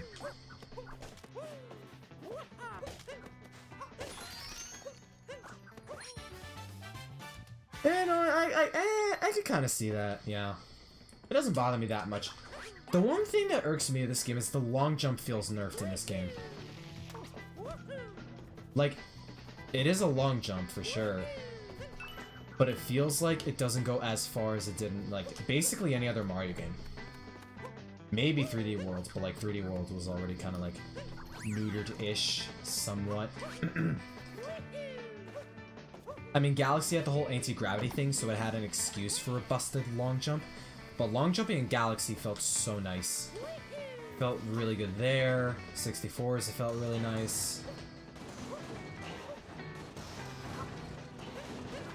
At least the spin jump was entertaining in Galaxy as well.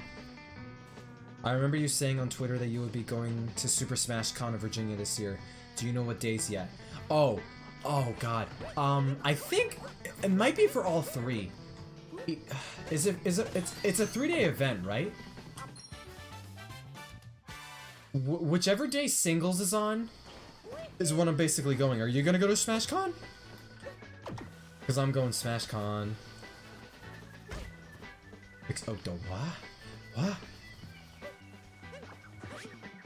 I messed that up so bad. Aren't I going in the thing? No, I'm not. I'm not even close, that's why.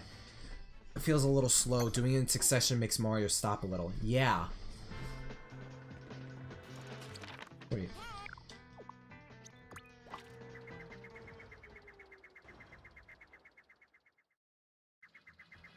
I did not know you could die on the stage, I think. Or I did and I forgot, unsure.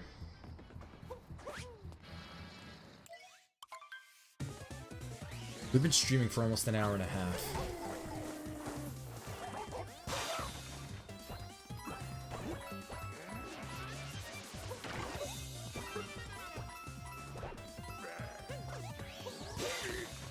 The most pathetic, brutal of the bunch. You know him well. Not really. Come through. Come through. I'd be down to meet you. Those are the only games where he long jumps the farthest compared to other games. Wait, which one? What, 64 and Galaxy? I think those are the best games as far as like long jumps go for Mario.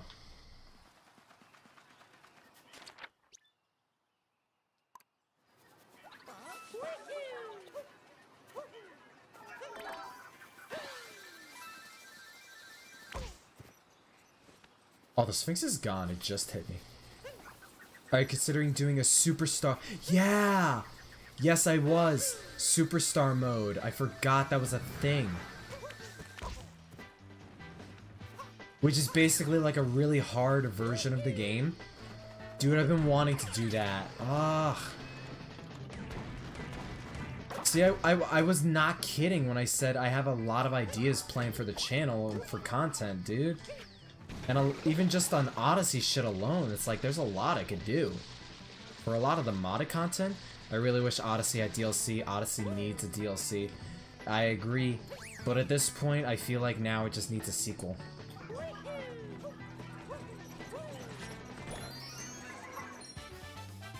I'm sure like everyone, was a really big missed opportunity to not have Isle Delfino appear in the DLC. Dude, some dude... Oh my god, I forgot who it was. But some dude said... When I was playing the demo back then, like, it's like, are you excited for the game? It was this one dude at GameStop, and he's like, I heard Isle Delfino might be in, and I legit took that as like a genuine spoiler for the game. I thought the dude spoiled the fact that Isle Delfino was in the game, and I was so, like, morally crushed in that moment, but I tried not to show it, but I was so upset. And then I played this game, and Isle Delfino isn't even in it, and I'm like, oh. Oh. Huh? So you can imagine, I was pretty dang confused.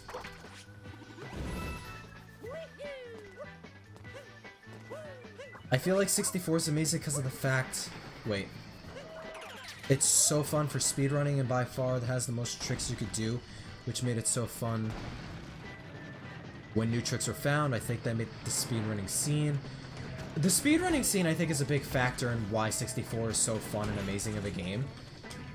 But I feel like Mario 64 was, like, always such a really good game, even from the start. Even when you don't factor in the speedrunning scene, it's just a fun game to control. It's not perfect for sure. But it has, like, such a good sense of speed and momentum. And a lot of the levels are well designed too. It's just a fun game.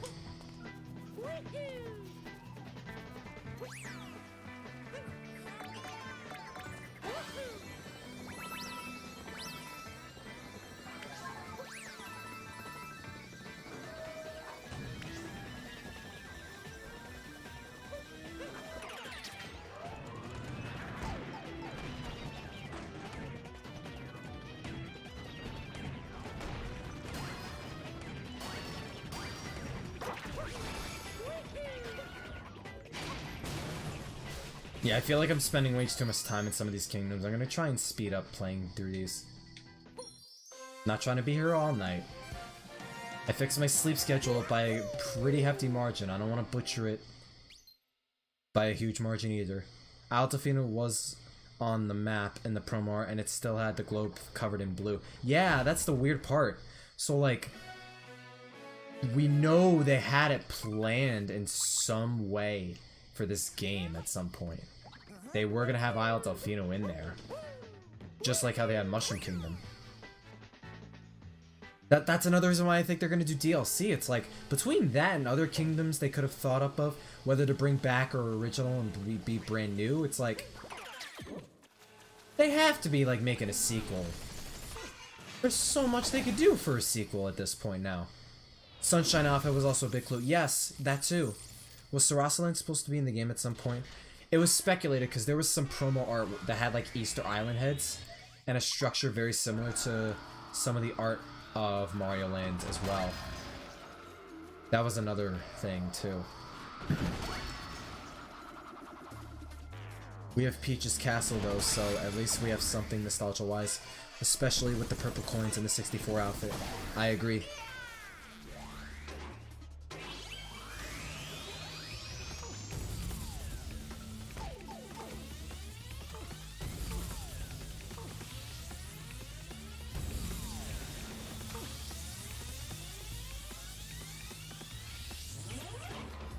Little onion boy. Mario's a little onion. He do be a little onion boy.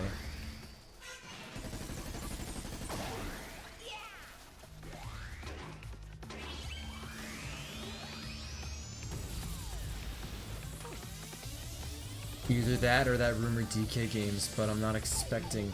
Oh jeez, much. So the hype for when something does come will be heightened. That is a fair way to look at it. Oh wow. I was reading that comment and I almost died.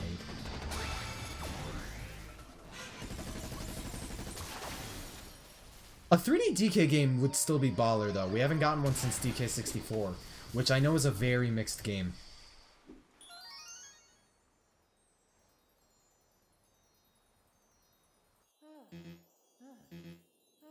Oh shit, did the stream come out at some point? Would you rather have hoops or sluggers? Sluggers. I would rather have sluggers.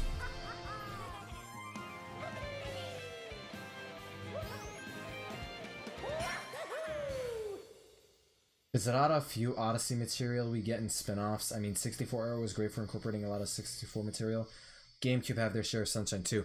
GameCube era, we had a lot of Sunshine material in the spin-offs, so no, you're not wrong. During the Wii era, I guess we had Rosalina in Mario Kart Wii. That was something at least.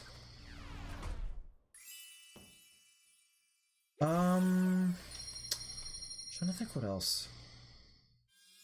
Yeah, we have Rosalina in Mario Kart Wii. We had a couple like Galaxy and space themed stuff and spin-offs. So we had some stuff here and there. Buffered a bit during the Speward fight. Gotcha.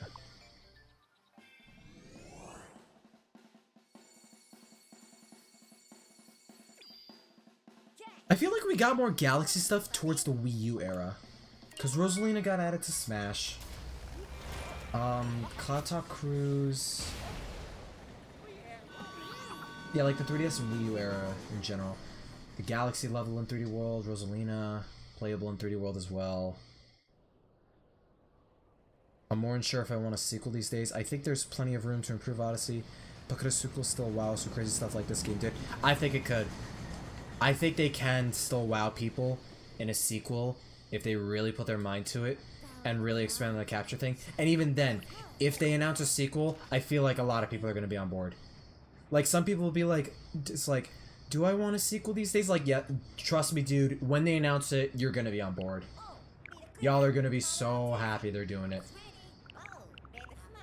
They could do a brand new Mario game, or they could do a Bowser's Fury expansion or whatever.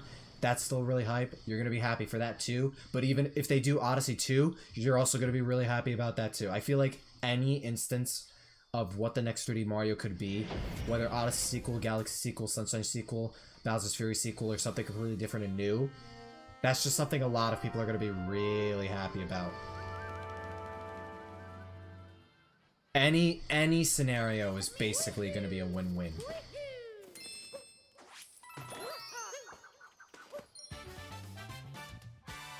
Bowser's birthday. Huh.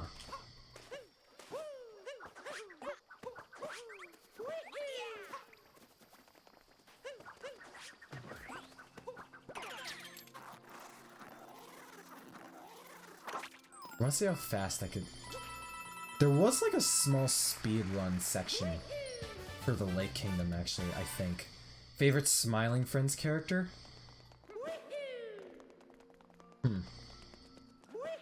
I guess probably Pip. I love kids, Charlie! I love kids! YouTubers when they get freaking... What's it called? Like, 100,000 subscribers. And it's that one clip. Taken out of context. Christ almighty. I mean, Charlie and Pip are both really good characters either way.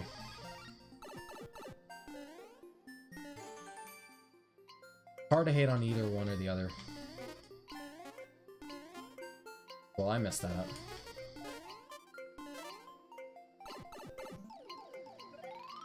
Need Odyssey 2 with hot t-shirt, Rosalina? Yes.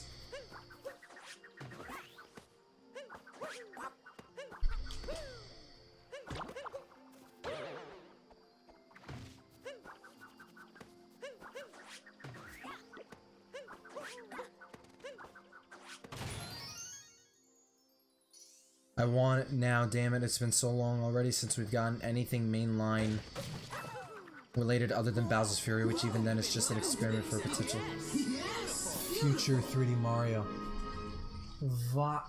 Vakaloka Camelo? Thank you for the subscription. I don't know if I misread that or not. I have a speaker behind me to tell me whether I get a donation or a subscription.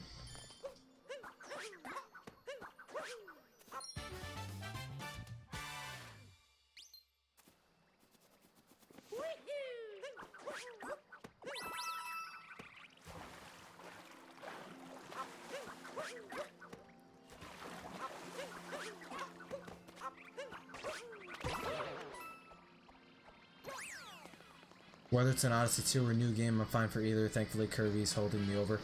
Oh my god, I really want to play the new Kirby game too.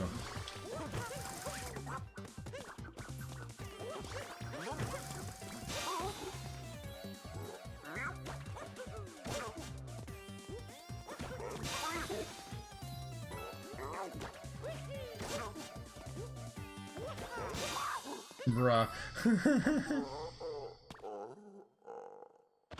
Oh, oh.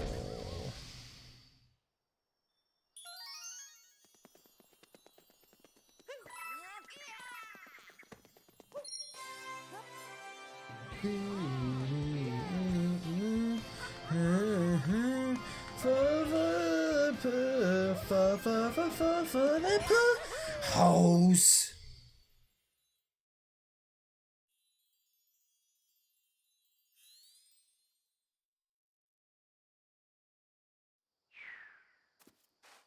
I feel like we lost half the people watching this stream too because of that buffer situation.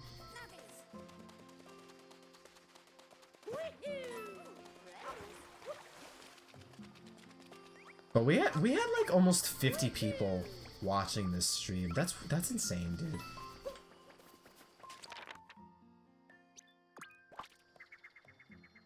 He said it. He said the thing. Man, the Brunos were forgettable. Their designs were neat and cool, but they didn't really do much of anything with them outside this game. If they became the new Koopalings, I feel like more people would be okay with that. But they, like, this is all they got.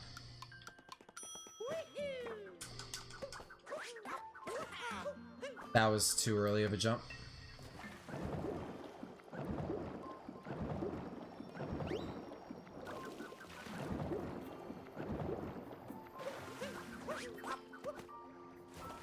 Wow.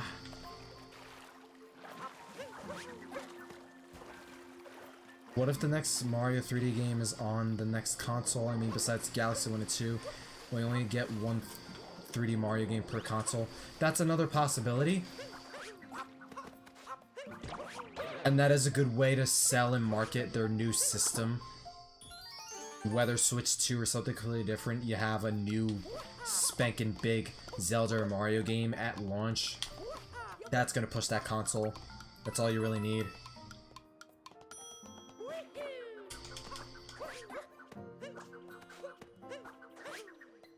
Ah. I'm jumping too early. Kirby's a good example of a spicy candy. Sweet on the outside, but has spicy stuff.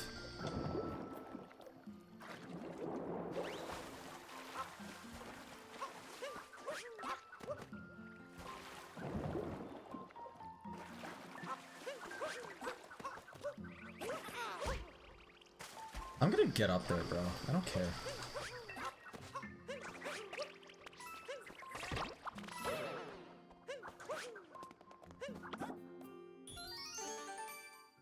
This is like the classic Luigi's Balloon World strat, like...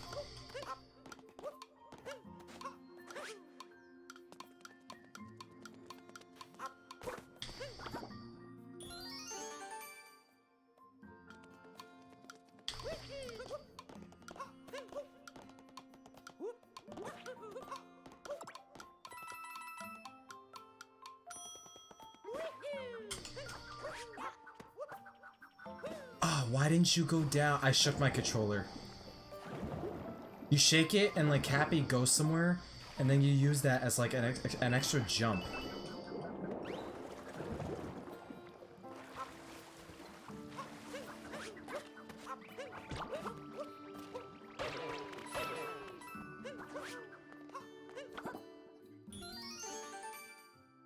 How would a date go for Mario with each of the princesses? Plus Pauline.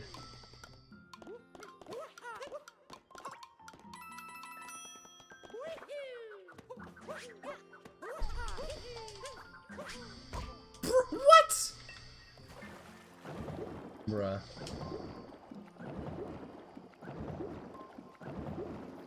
Honestly, kinda mad Earthbound 64 never happened.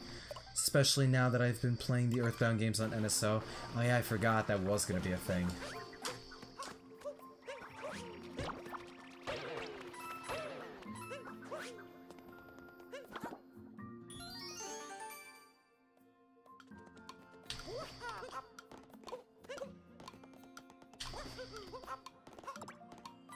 It's still getting moon refills.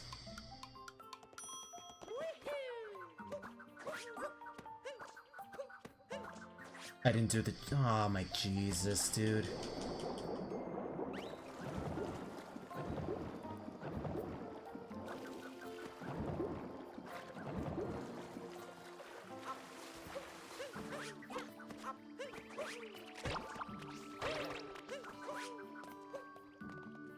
This kind of self-imposed challenge stuff is the best part of 3D Mario. Exactly.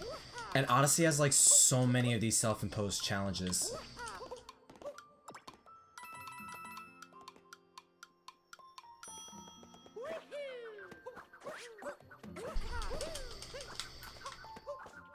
There we go.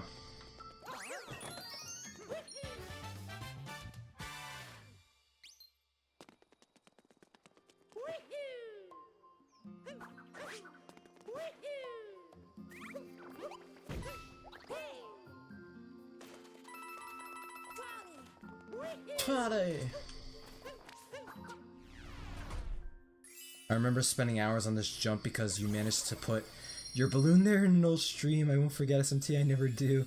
That, yeah, classic Luigi's Balloon World strat. Classic Luigi's Balloon World strat.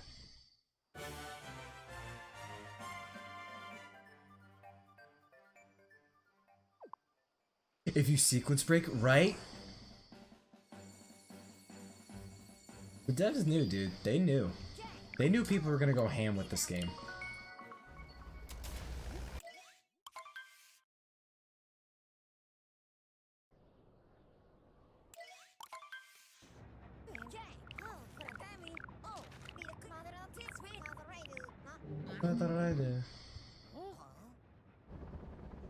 Dude, the animation quality on this game too, it's just so clean.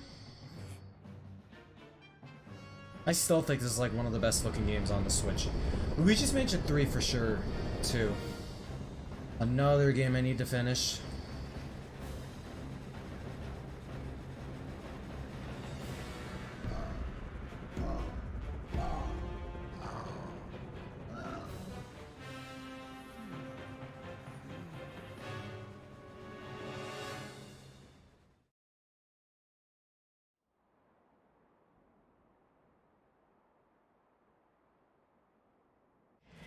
Oh, here comes the big bad Koopa King.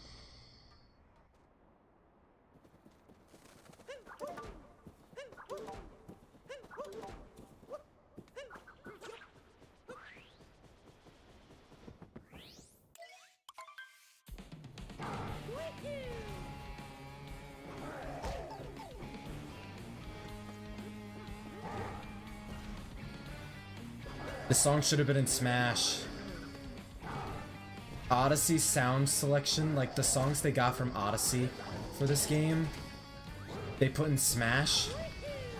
They're all really good. The only ones they're missing are the 2 Bowser boss fights. They got all the needed ones. New Donk, Fossil Falls, Break Free, Jump Up Superstars, Steam Gardens, Underground Moon Caverns. They got the good songs from this game all in Smash. They're just missing the Bowser fight ones.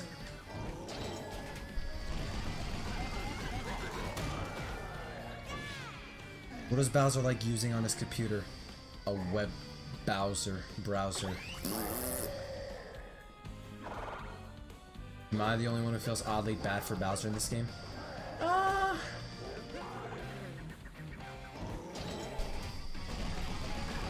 I think other people also feel bad, especially towards the end.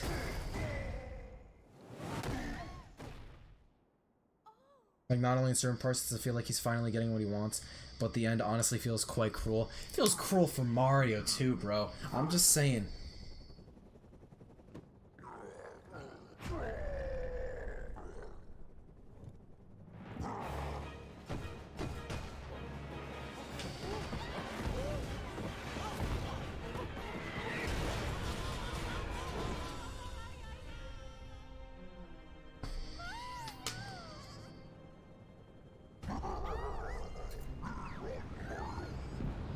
You have a good night, Jaden G.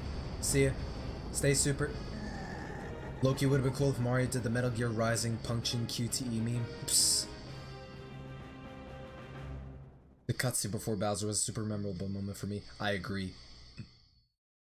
I feel bad for Mario. Man simps for the whole game for Peach, and gets left on the moon with his rival arch enemy by her. Exactly.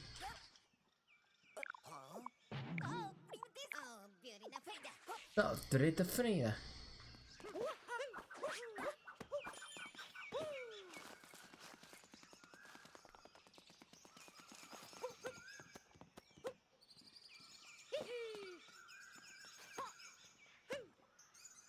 See his face?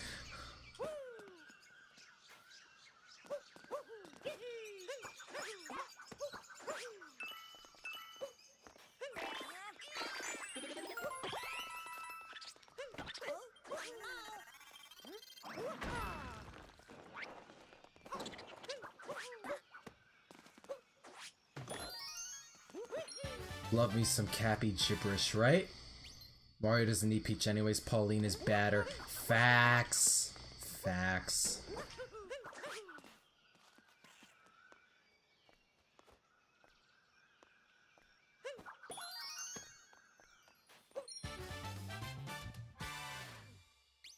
I love the Mario Bros. 1 airship remix in Super Mario Maker. Yeah. I didn't even know that was a remix of the airship theme from Mario Maker till people pointed out, and I'm like, oh yeah, that's right. I only watched Dashy play Mario Maker, that's why I don't recognize it. Pauline Supremacy. Still, Cappy returns in more Mario spin-off games. I agree, dude. Better have Cappy in more games.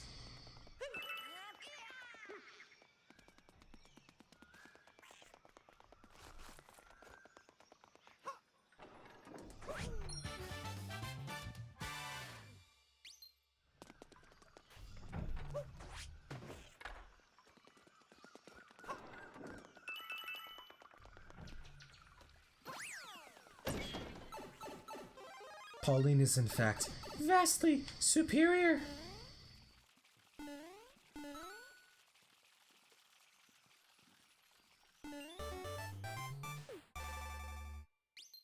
Well, he tried to conquer the world and the universe.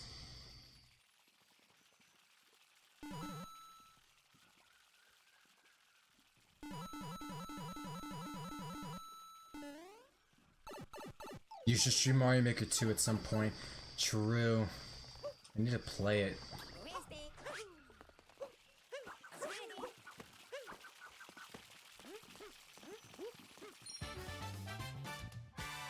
Imagine a Cappy Luma team up. Oh, that'd be baller, dude.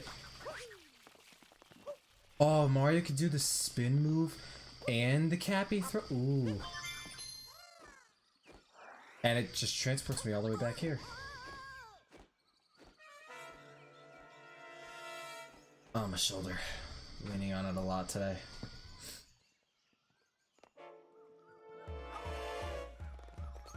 Oh, Mario.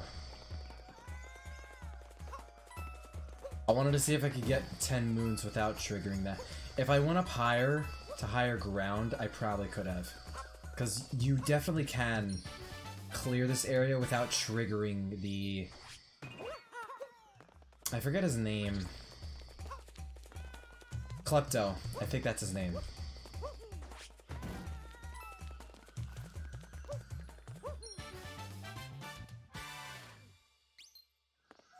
In my opinion, Odyssey is the sole reason Pauline's character skyrocketed in popularity, which isn't a bad thing. Oh, it's not a bad thing at all. But I think everyone can agree on that. That's like basically the same for Rosalina from Galaxy.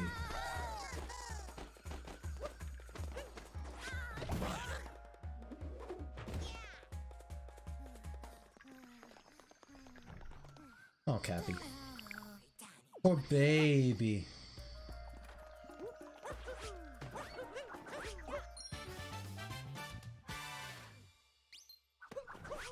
Oh, nice. We just need one more. Okay, easy. Boom. Bounce.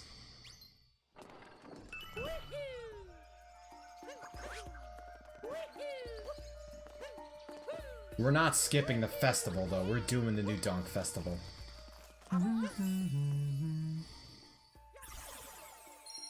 This track right here is one of my favorites in the game.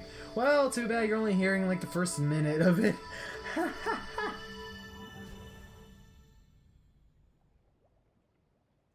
How would you feel if Cappy became Mario's permanent partner in all future 3D Mario games, even if they don't use the Odyssey subtitle in the future?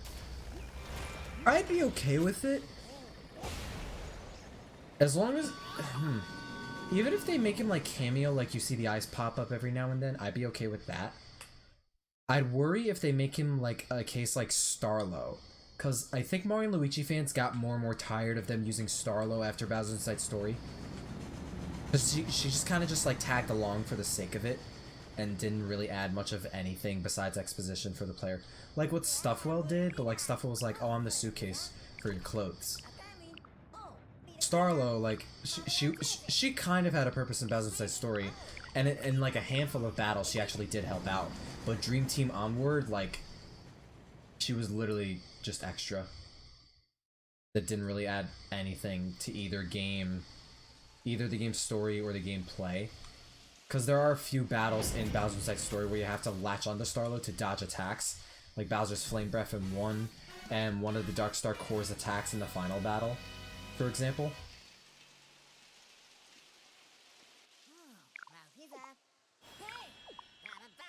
I think I'm shocked we haven't gotten Pauline in Strikers 2.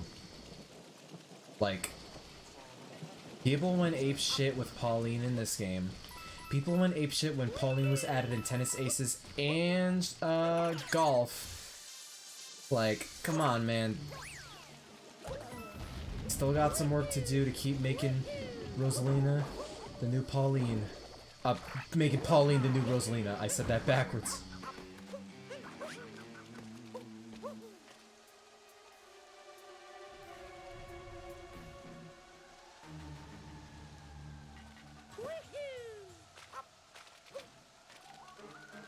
I am ascending.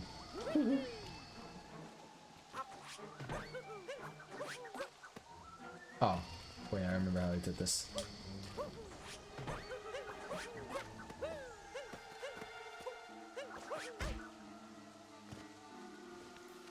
It was something like that. There we go.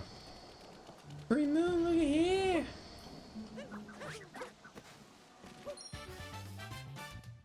I like Prince Dreambert more than Starlo. Yeah, like Prince Dreambert would have sufficed enough. It's like, why do we need Starlo? You know? I mean, I like Starlo, don't get me wrong, but like...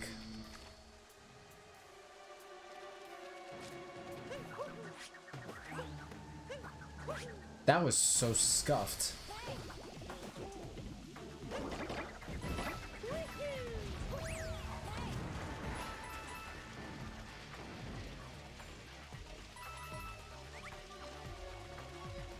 I thought they all died. Yeah, bro, we need more Pauline representation. Facts.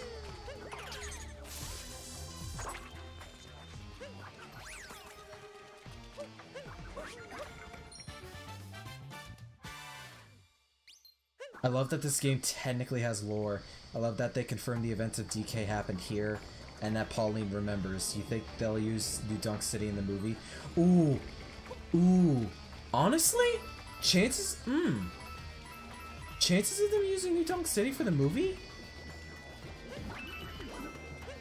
Though they could be much higher than I think a lot of us are anticipating. Maybe. That'd be sick. Oh, Pauline doesn't have an amiibo? That's a crime. That actually is a crime, I'm not even kidding.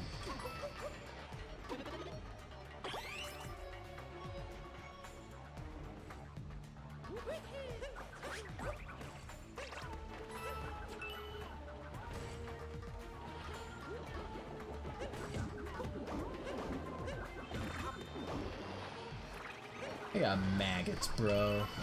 Disgusting. Dude, have any of y'all seen maggots, dude? They're so nasty.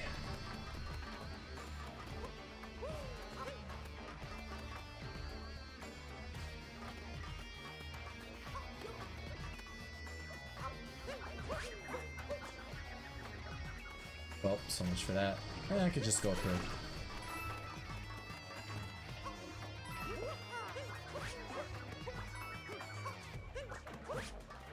Okay, there we go.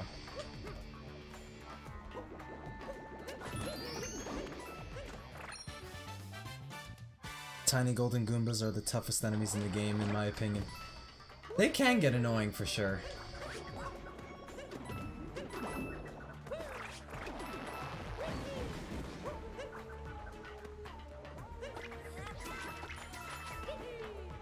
Oh, it's over here, isn't it? Yeah.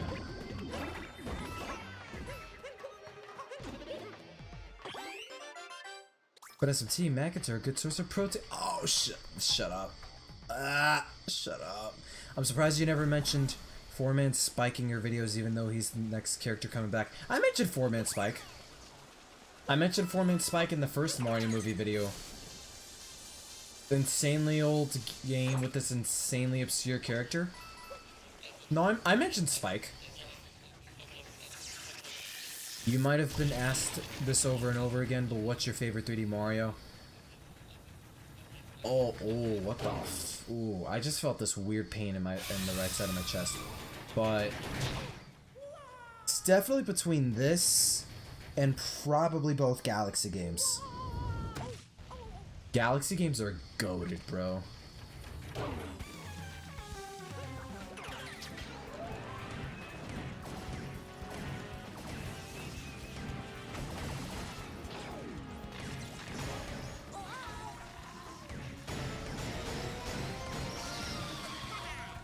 I had maggots in a bag of potatoes. Oh, nah, dude.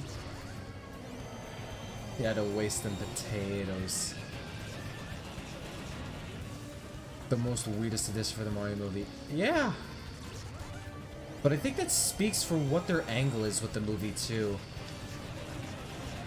It's also just cool seeing this really obscure game and character get, like, this representation. Yo, Mage! Mitch, how you doing?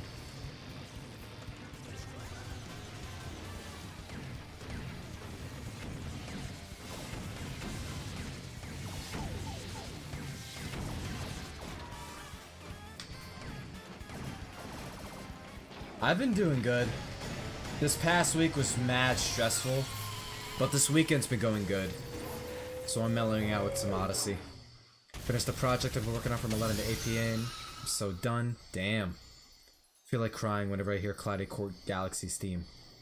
Man, I never played Galaxy 2 for myself and I feel guilty about it. Oh, Galaxy 2's so good. Galaxy 1's amazing, but Galaxy 2 is also amazing.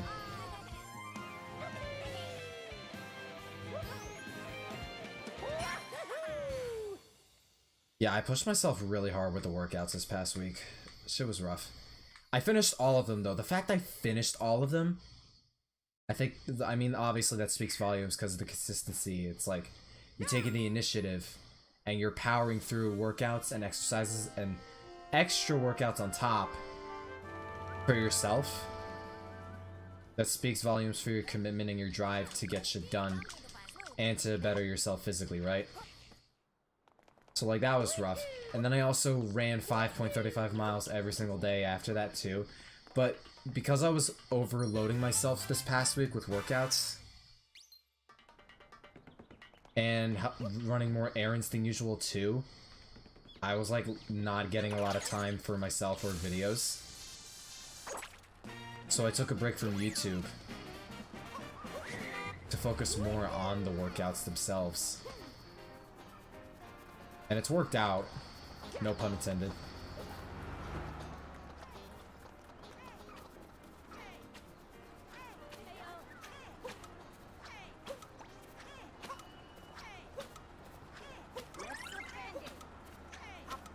And keeping track of my calories too.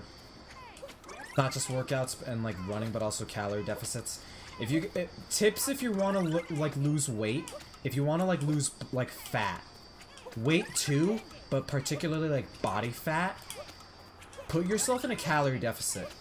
Like men should consume around 2,500 calories a day, women like 2,000, something like that. I put myself in a calorie deficit each day of 250 calories, so I have to like eat around 2,250 calories. I'll finish what I say after we get 100.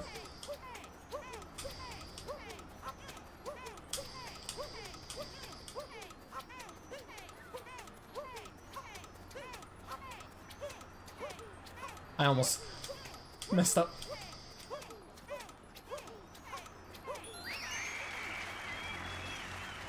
There we go. But yeah, like, I usually have like around 2 meals a day between breakfast and dinner. That's usually my go-to. I'll sneak like a protein mixed like drink in there, whether protein powder mixed with water or milk, usually after a workout. But I keep track of my calories. And I've been keeping a deficit of around like 2,250 calories. Some days a little higher, other days a lot lower. And because of that, I've lost a lot of body fat and gained a lot of muscle as a result, just from that alone.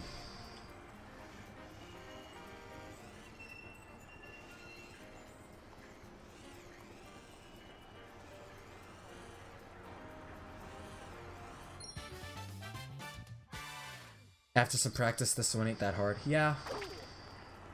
Pretty easy.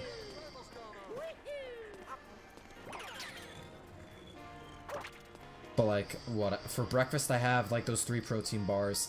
I think I'm gonna go harder on breakfast tomorrow, because it is gonna be kind of busy tomorrow. Not terribly busy, manageable. But I'm also experimenting with some food choices here and there too.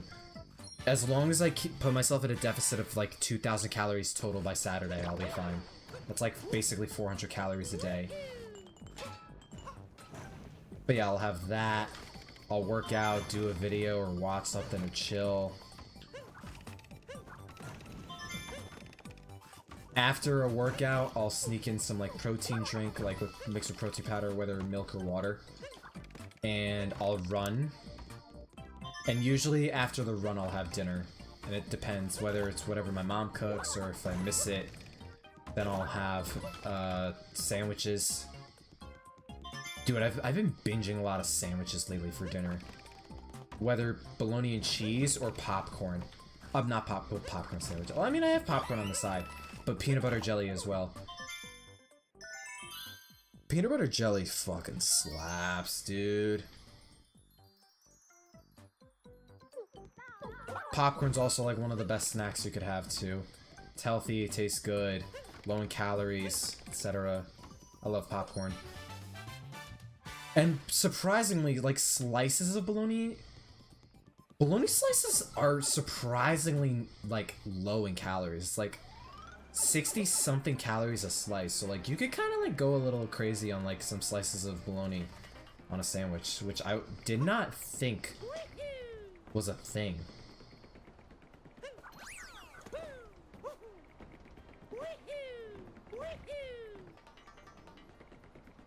Which one do I prefer, Galaxy 1 or 2?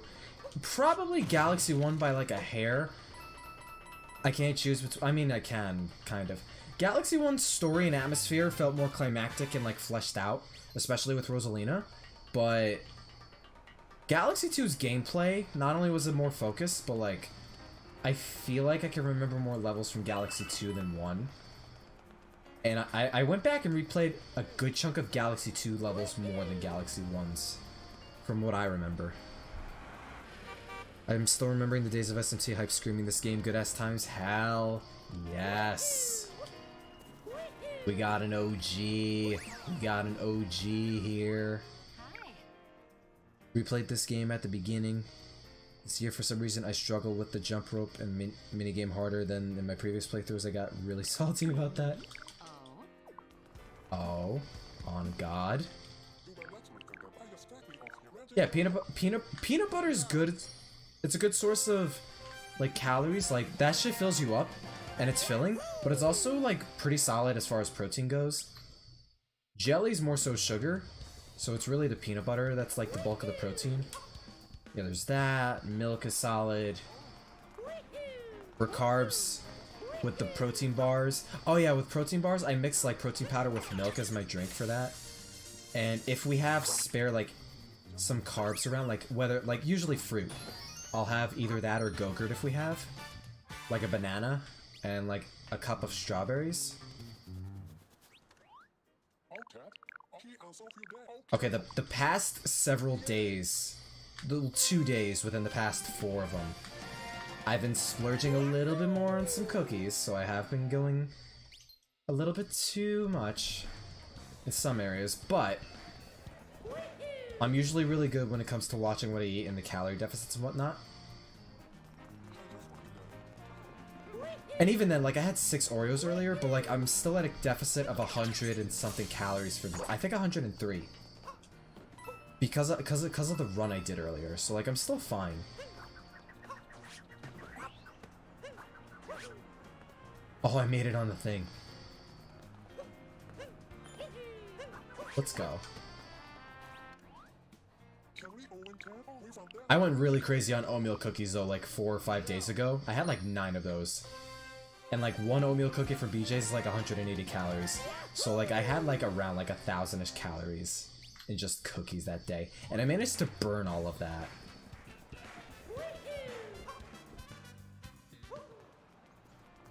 And whenever I go out with my friends too, they always either have like a lot of like spare food left over, and it's usually like unhealthy and bad foods, or they like guilt trip me or their moms in particular, be like, oh, it's like treat yourself and whatnot. I'm just like, there's a point to the whole fitness and nutrition thing being consistent, please. So now I'm just planning ahead to like splurge on Saturday when that time comes, because this is a birthday, so you know there's gonna be a splurge. Cake, probably extra sweets. We're gonna see Doctor Strange that day too. Would you want to see New Donk City return an Odyssey sequel? I'd be down if they could change it up to a considerable degree. I'm not sure how, but I feel like it'd be cool either way. What do you think when do you think we'll get more info on Mario plus Rabbids Sparks of Hope? Didn't Ubisoft confirm they're going to be at Summer Games Fest this June? Which, it's not E3, but it's like a gaming event in June. I'm pretty sure Ubisoft confirmed they're going to be there. So that's probably when we're going to get more information on Sparks of Hope. Because we first heard about Sparks of Hope at E3, but not even from a Nintendo showcase, it was from Ubisoft's. And they did say it's a Ubisoft game, so...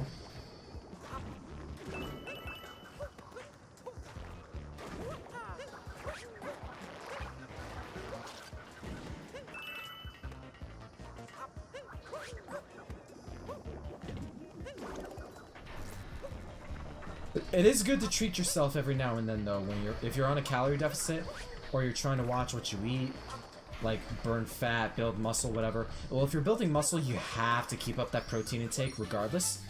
But every now and then, if you've been good with the calorie deficit, as long as you're keeping track, because for me, I'm keeping track of like a total deficit I was since the start of the year, and like now I'm in a total deficit. So when the opportunity arises, I can basically splurge, and if I splurge before I give myself that opportunity, I can always burn those calories back down. I've done it multiple times over the spring. I find the jump rope minigame harder than the volleyball minigame. Really? I'm the opposite. Volleyball minigame's the worst though. So slow in the beginning, it gets really harder to hit the ball. When it gets faster, it's so annoying. At least jump rope wasn't so bad. Yeah, jump rope is just rhythmic, like, timing. With volleyball, you have to run to specific spots on the volleyball court the game has, and it is very slow at the beginning, and when it gets faster it's more annoying, because you have to get to that position or throw Cappy at just the right spot, otherwise you gotta like start over. There's more to the volleyball minigame than there's jump rope. Jump rope, you just have to press the button at a certain rhythm.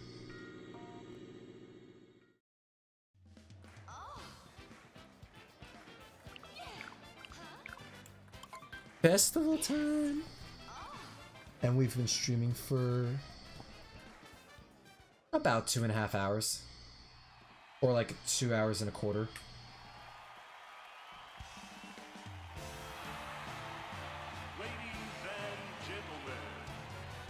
Also, this festival, this is a prime reason why you need to play these games for the first time blind. And why 3D Mario's like special on your first playthrough.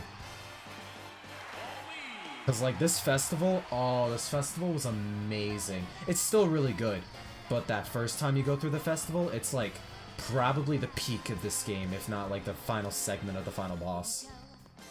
Oh, it's so good.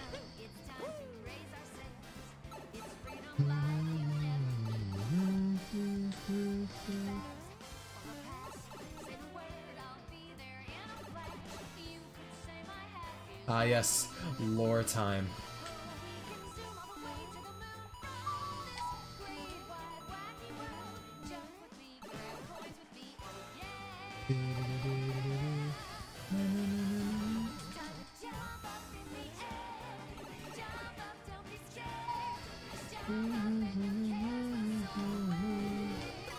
And if the dark clouds start to swirl, don't fear, don't shed a tear, cause I'll be your one-up girl.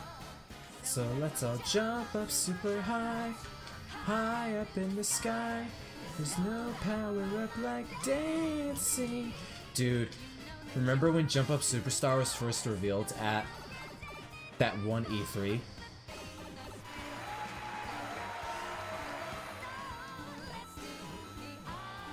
The fact we were getting a vocal theme in a Mario game was like, dude, it's about time.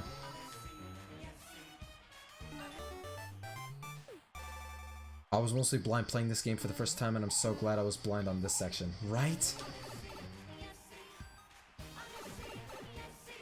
I'm goated at Hot Rope Jump in Mario Party 5, but I sucked the first time I tried Jump Rope. What? Hot Rope? Hot Rope Jump is my jam. In Superstars, I didn't play Mario Party 5, but I played Hot Rope Jump from Superstars, and I'm kind of nutty at it.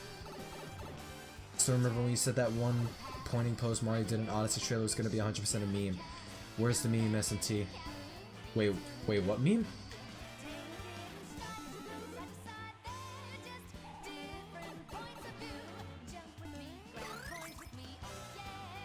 The one pointing pose Mario did in a trailer.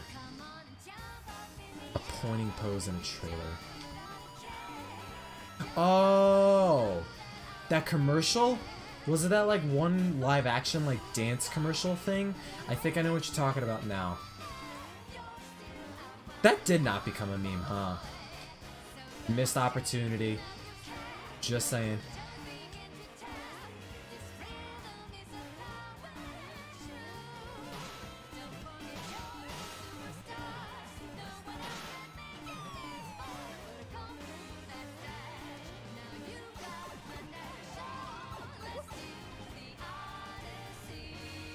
The big band jazz in this game is so good.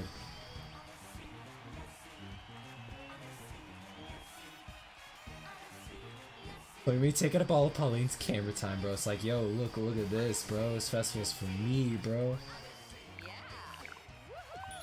Woohoo!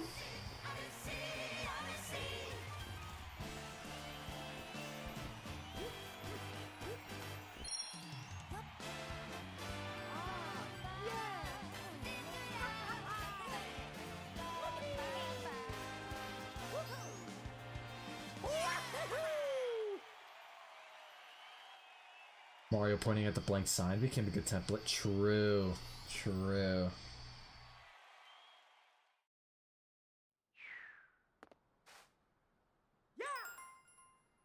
We halfway through.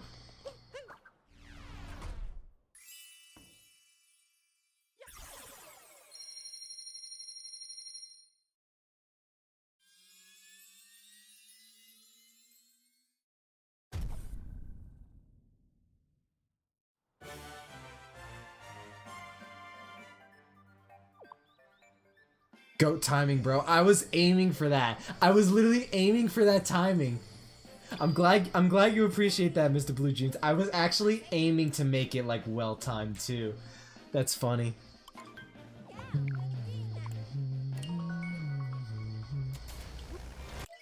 This music's still pure. Mwah. I adore it. Yeah. I'm gonna be so sad when the Mario movie plays pop songs instead of big band jazz. Oh, that hurts. Because we all know that's gonna be true. It's gonna be true. I need to sink my teeth into a new game that isn't Nintendo Switch Sports. You could play Persona 5. I said that just because it was Lush with the classic Joker PFP. E3 trailer for Odyssey was magical. Everything about it legitimately had me shook. Same. Also, top 3 kingdoms in the game. Top 3. Seaside Kingdom's goated.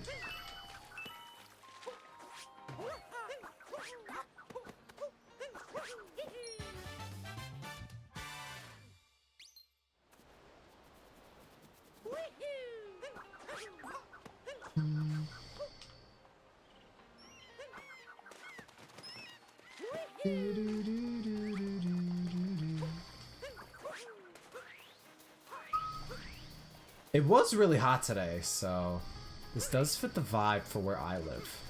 It felt like a summer day than a spring day. You know, damn well I already played that game 5 fucking times.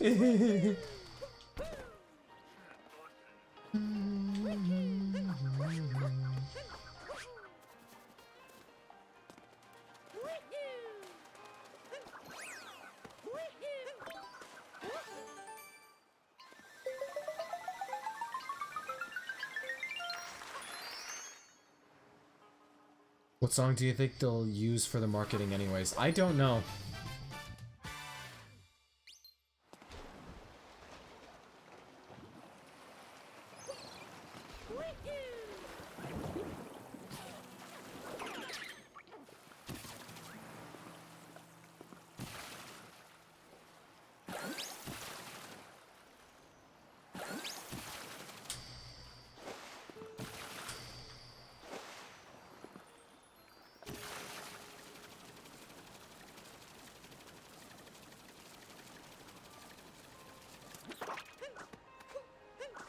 Oh, just barely without the moon. Just barely.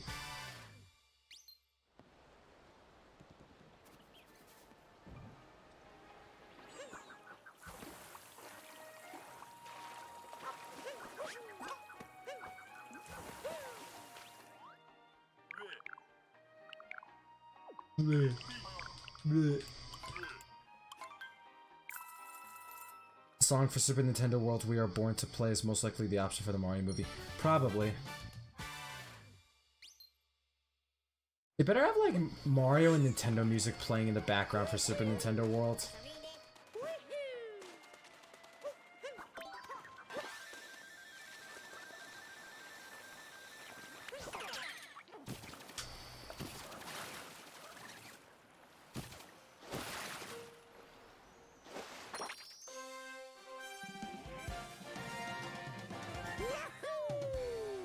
I think most people do agree Cloud and Ruined Kingdoms hardly qualify as kingdoms. Snow Kingdom is the weakest for you, though. I think that's interesting. Because I feel like a lot of people say Lake Kingdom's the weakest. I love Lake Kingdom, though.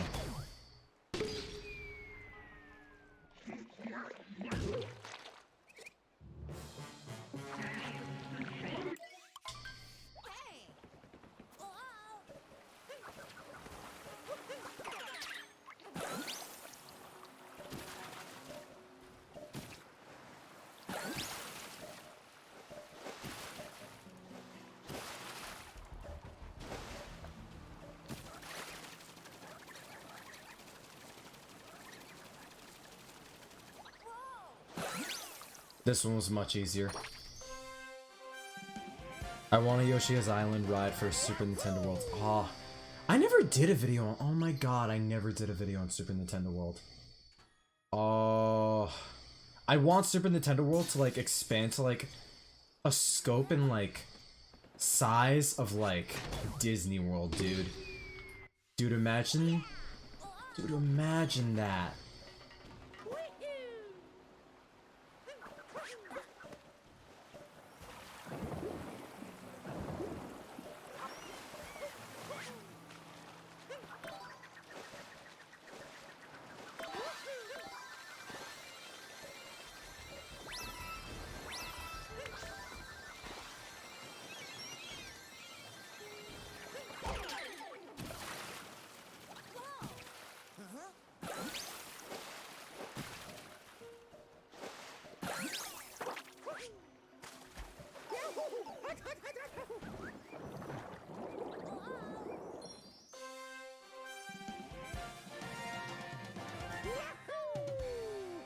I like how they call them kingdoms despite probably almost none of them saved for ruin qualify for kingdoms.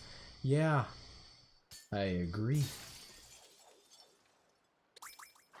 This exact kingdom feels like a precursor to Bowser's Fury. That's great looking back at this. Oh, that is an interesting way to look at it too. I always felt it as like a subtle but like unique homage to Mario Sunshine. Because obviously it's like got the tropical look and setting, but like with how open it is and the way it functions with how you're going about getting moons and whatnot, and especially fighting the boss, it feels like a level ripped straight out of Mario Sunshine beyond just the fact that it's a beach level.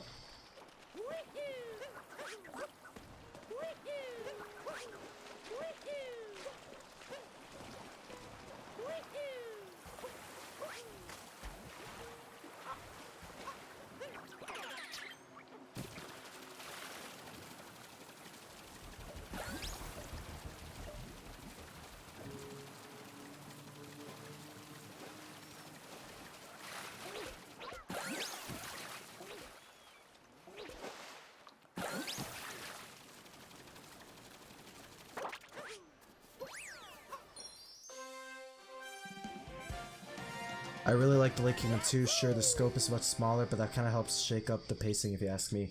Yeah, like with all the like the platforms and corridors and shit, like above the underwater section anyways. Like the underwater section's fine. But you could skip to plenty of areas if you're good at the game. That's what puts it up there for me. Plus, it's like one of the prettiest kingdoms in the game too. It is such a good looking kingdom.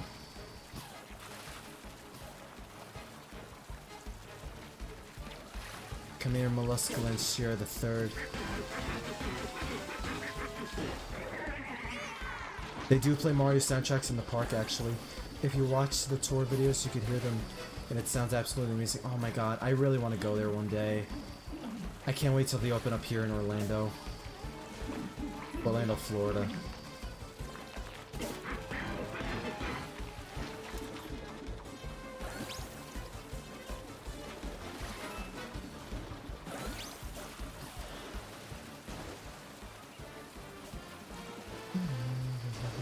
Ooh. This game's water's gorgeous.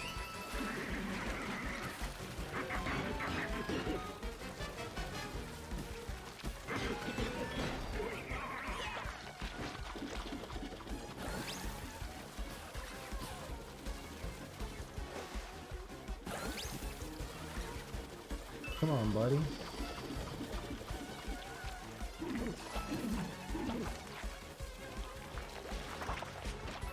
Oh, I tried.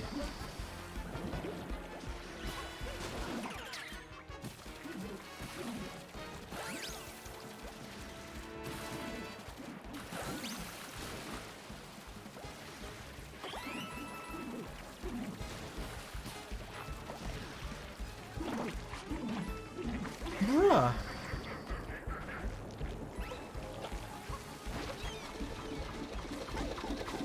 Oh, wow. I did not know he attacks like that. At least when you're out of a Gushin. Or Gusher. I think it's called a Gushin.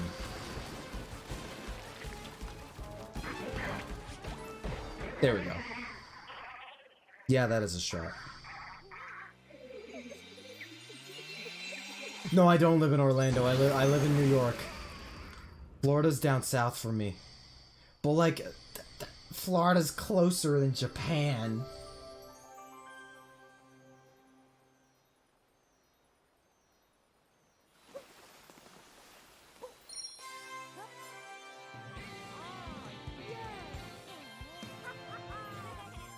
I think Odyssey might just be the best looking Switch game. Some people say it's Luigi's Mansion 3, but I think Odyssey's more consistently graphically impressive.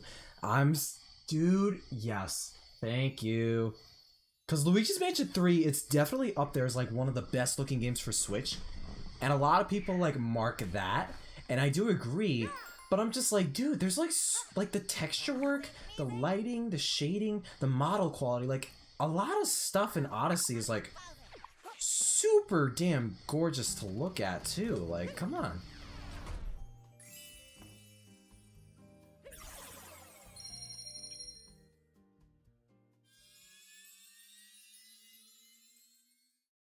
And say goodbye to daytime sky.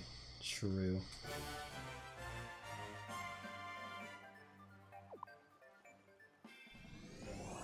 I have to go to the bathroom. But I'm also getting tired. But I kind of want to finish the game.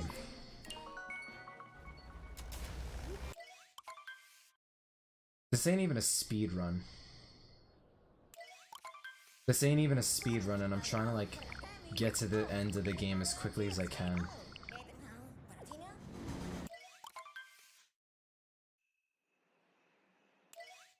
Keep thinking this is Discord.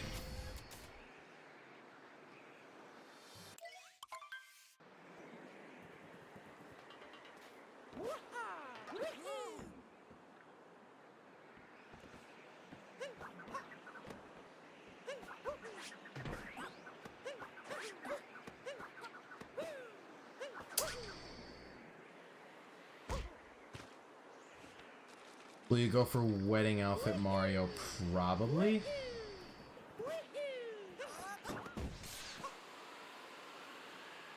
Free to stop at any point if you got stuff to do. You got stuff to do, I'm sure, like any other person.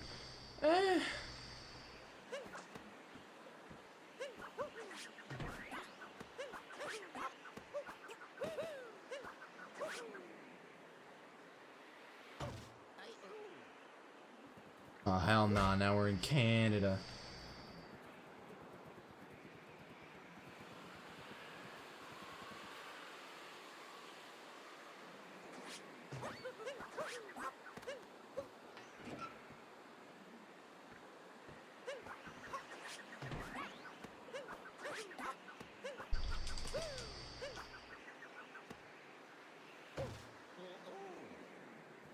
Sorry to bother you, but I remember you once said that you were interested in FNAF Security Breach. Do you still think of that?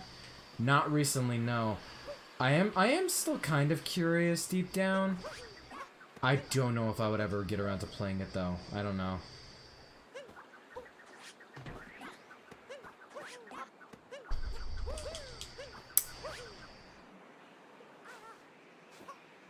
Either the Cappy dives becoming, or the Cappy homing thing's premature, or the initial dive is premature. It's one of the two.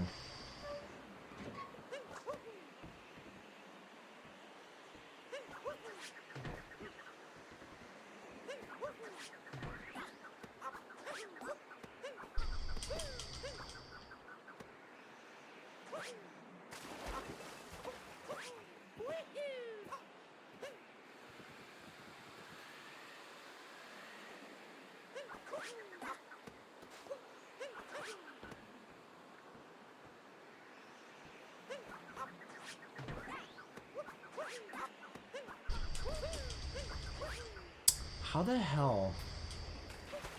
How did I do that? Game is convoluted and buggy as hell. Oh nah. I think they patched it. The wet nut thing, right? Yeah, they did. Snow Kingdom is hard carried by the town with the seals, honestly. Yeah.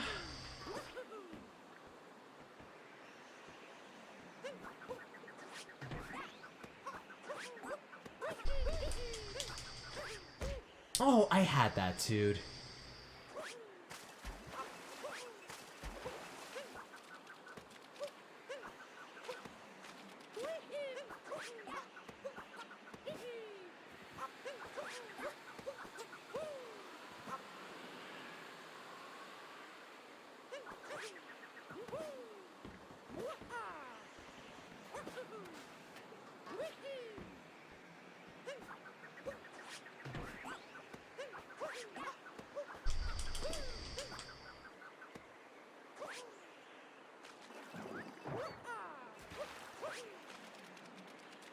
The cable out? Yeah, it is. I'm sitting here talking about, oh, maybe I should blaze through and speedrun these kingdoms. Maybe I should speed up to the end. And I'm doing like self-imposed challenges like this all the time.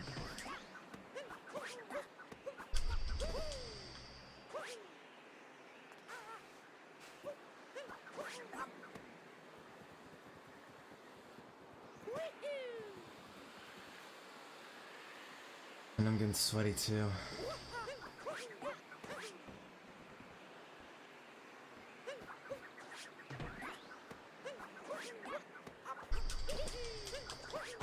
Something like that, but like it has to be quicker.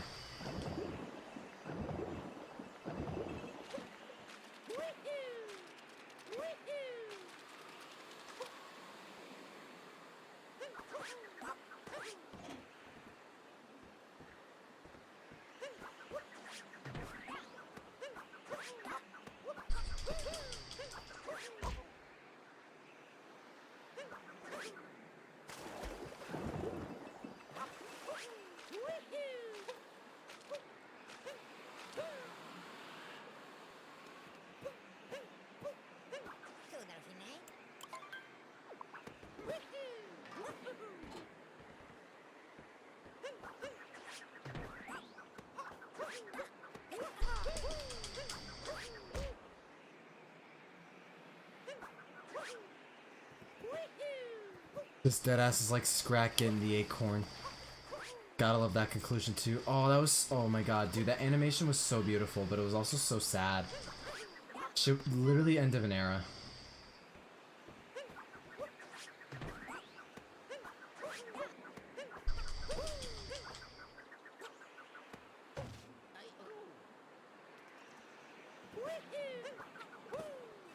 Oh. I have to hold down Y, I guess?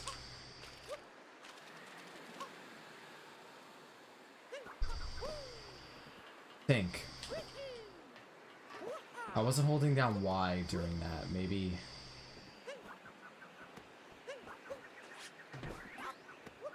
Oh, no.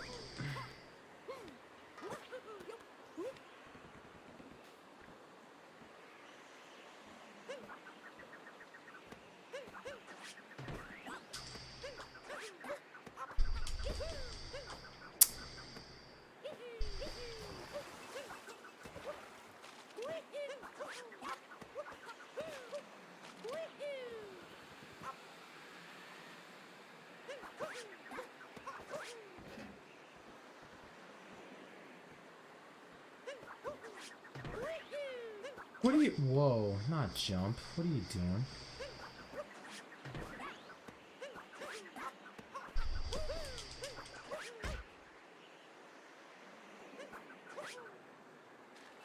Do you still believe Odyssey 2 can happen? Yes, I do. I was talking about it with these people earlier in the stream. I do think Odyssey 2 is still a viable possibility of happening.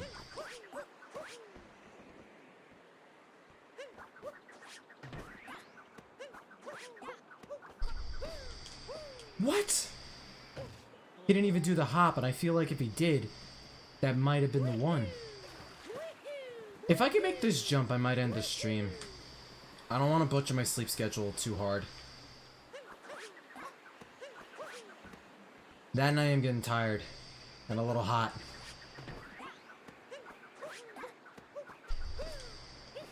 Why does he not do the hop? Odyssey 2 would actually be so dope, right?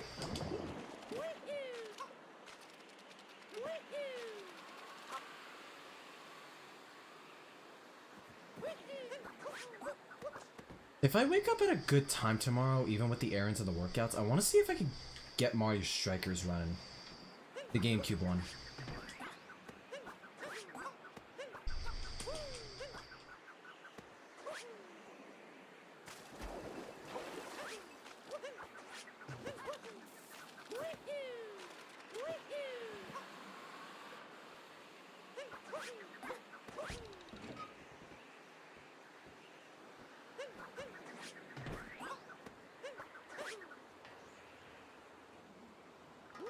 Square on that little fence.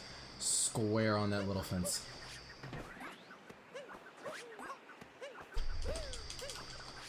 No, that was it. That was it. Dude, that was it. That was it. That was it. I'm stupid. That was it. Oh my god, I'm so mad. That was it. Oh my god. God damn it. That was it.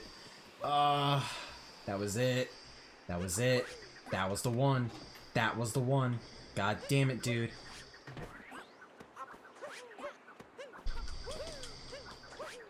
That first one was bah. When do you think a Nintendo Direct will happen? I'm predicting around like June 14th to 16th. That second week in June, where it's like the middle of the month. The week after Mario Strikers comes out. Somewhere after that.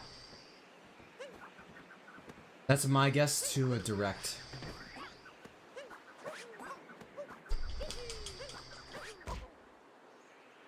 Are you kidding? You're kidding me. Now I see it's more so the apex of the jump.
Ah, the squidgy boots.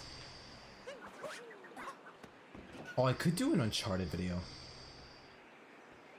I would like to do an Uncharted video. Maybe 4 of them. Nope.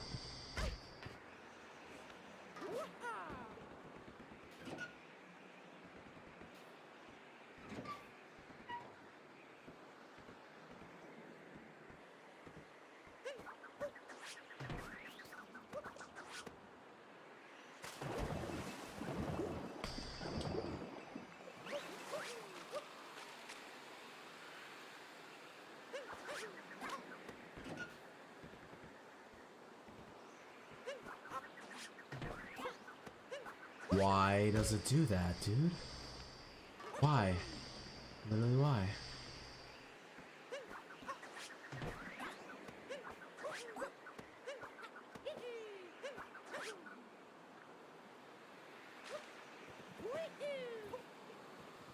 Maybe there's a rhythm to it too. Man, I always struggle with this jump. It always took me forever to get it down properly.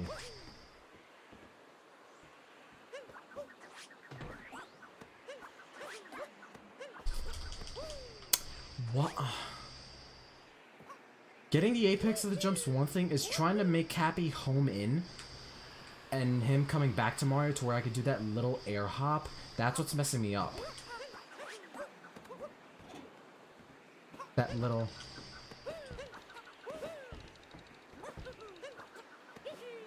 That little spin I just did. That's what's messing me up.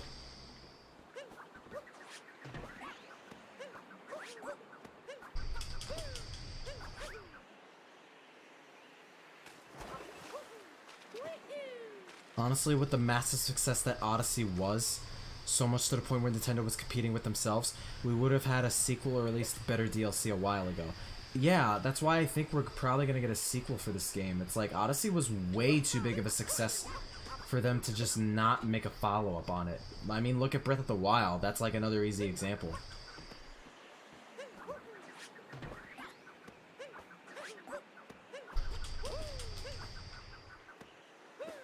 Oh, maybe I gotta do it a little earlier. Nintendo / Mario team is super inconsistent over which characters appear again and which ones aren't seen again. I feel like that's kind of debatable. They have like a main team. They have like a main cast of characters. At least across like 10-ish or 12-ish characters. But even then, assuming Daisy's not in Striker's Battle League, then like yeah, that does add to it.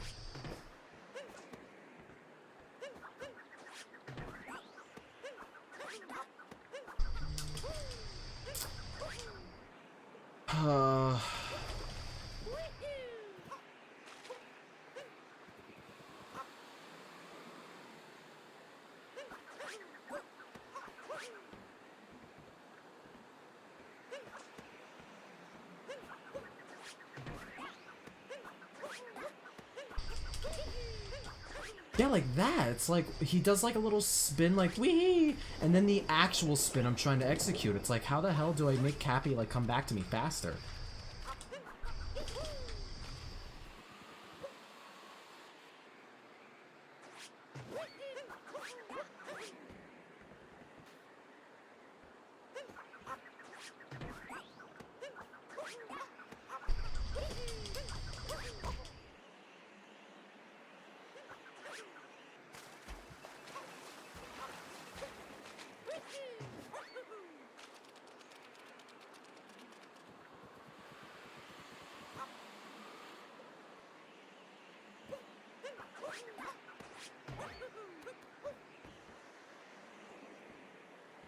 Oh, there's so much potential.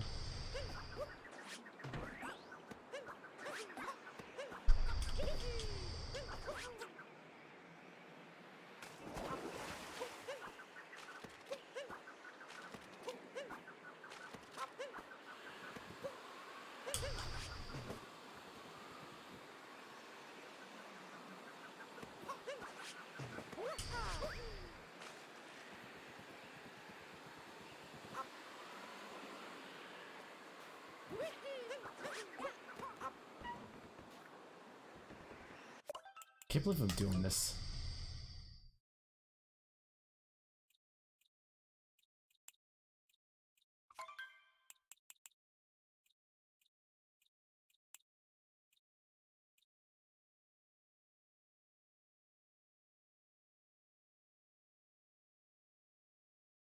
So it is shaking.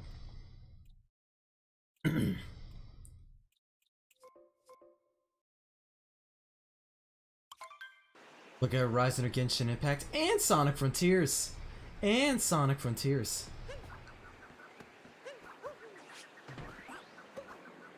No, that was... Okay.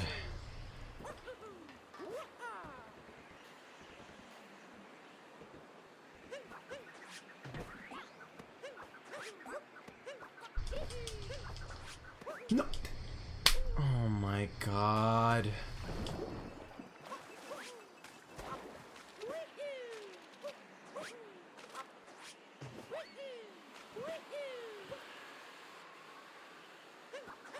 Man, Sonic Frontiers better be a good game, bro.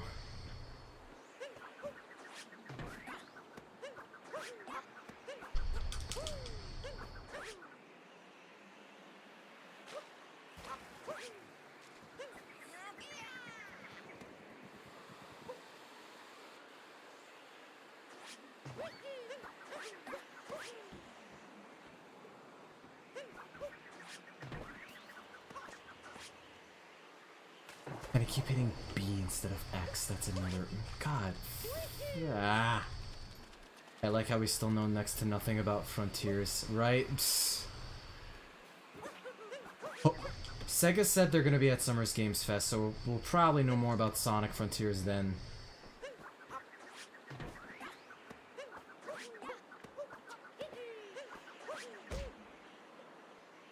Okay, maybe I'm... Okay, now I think I know what it is now.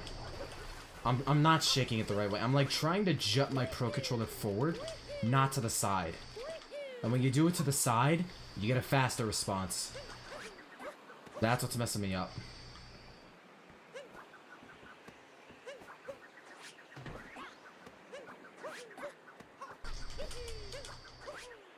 Bruh. It was jutting it to the side. I'm jutting it forward. Yet doing it to the side. Yeah, the motion controls are another flaw about this game. I forgot. Yeah. Holy wow. I think I'll probably end the stream here. We'll see.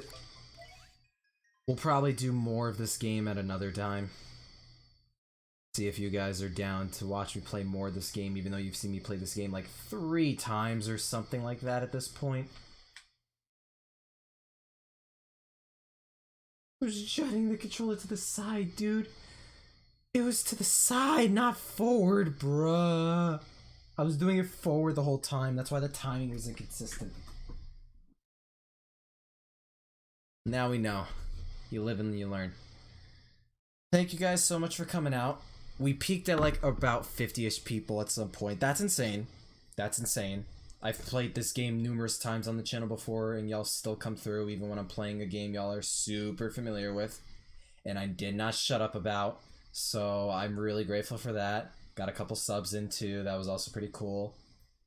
Still plenty of people who stuck around too. You guys mean a lot to me. I appreciate that. Like, you coming through to these streams, it's like, that shit helps. When I say that, like, you guys mean a lot to me, like, don't mistake that. Like, I am an entertainer to you guys. That is all I'm ever gonna be. It's all I am. Content creator, entertainer. I'm not some crazy celebrity, not some crazy figurehead, or some guy on a pedestal higher than you guys with like an ego or whatever. No. All I am is an entertainer. I'm no one crazy or special or unique or whatever. Always remember that. Don't try and pass me off as some crazy celebrity who could do no wrong or whatever.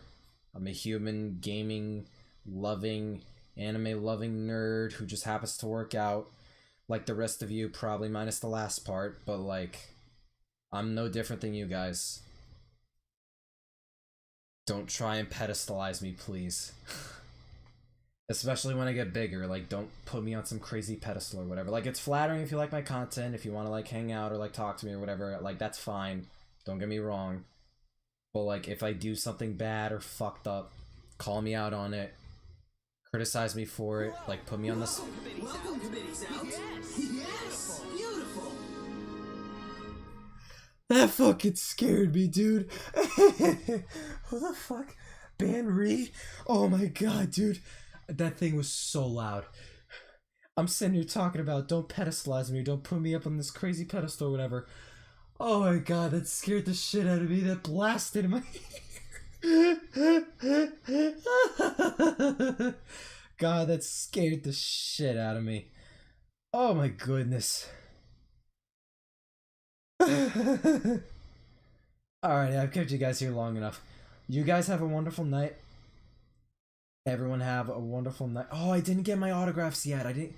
They fulfilled them, so it's probably in the mail. It'll probably come in due time. I can wait. I appreciate the sub, Bandy. Don't worry. Don't let that get to you. We had a good laugh though towards the end. That's fine. I am gonna have to fix that in future streams. There's like a 30-second delay on some of these streams. I don't know how or why. I'm gonna have to fix that. I don't know if it's because of the capture card or if it's like a setting I can actually toggle. I'll fix that at some point though. Thank you guys for coming out. Appreciate that. Stream was more successful than I was anticipating. Definitely mellowed out though. It was a lot of fun. I talked a lot this stream. I was kind of a blabbermouth this entire stream. Towards the last half hour, I was getting like kind of quiet. It was like, all right, come on, let's gonna move on and whatnot. But like the first 2 hours, I did not shut the fuck up. Yeah. Stan Minmin, Stan Palu, and as always, stay super.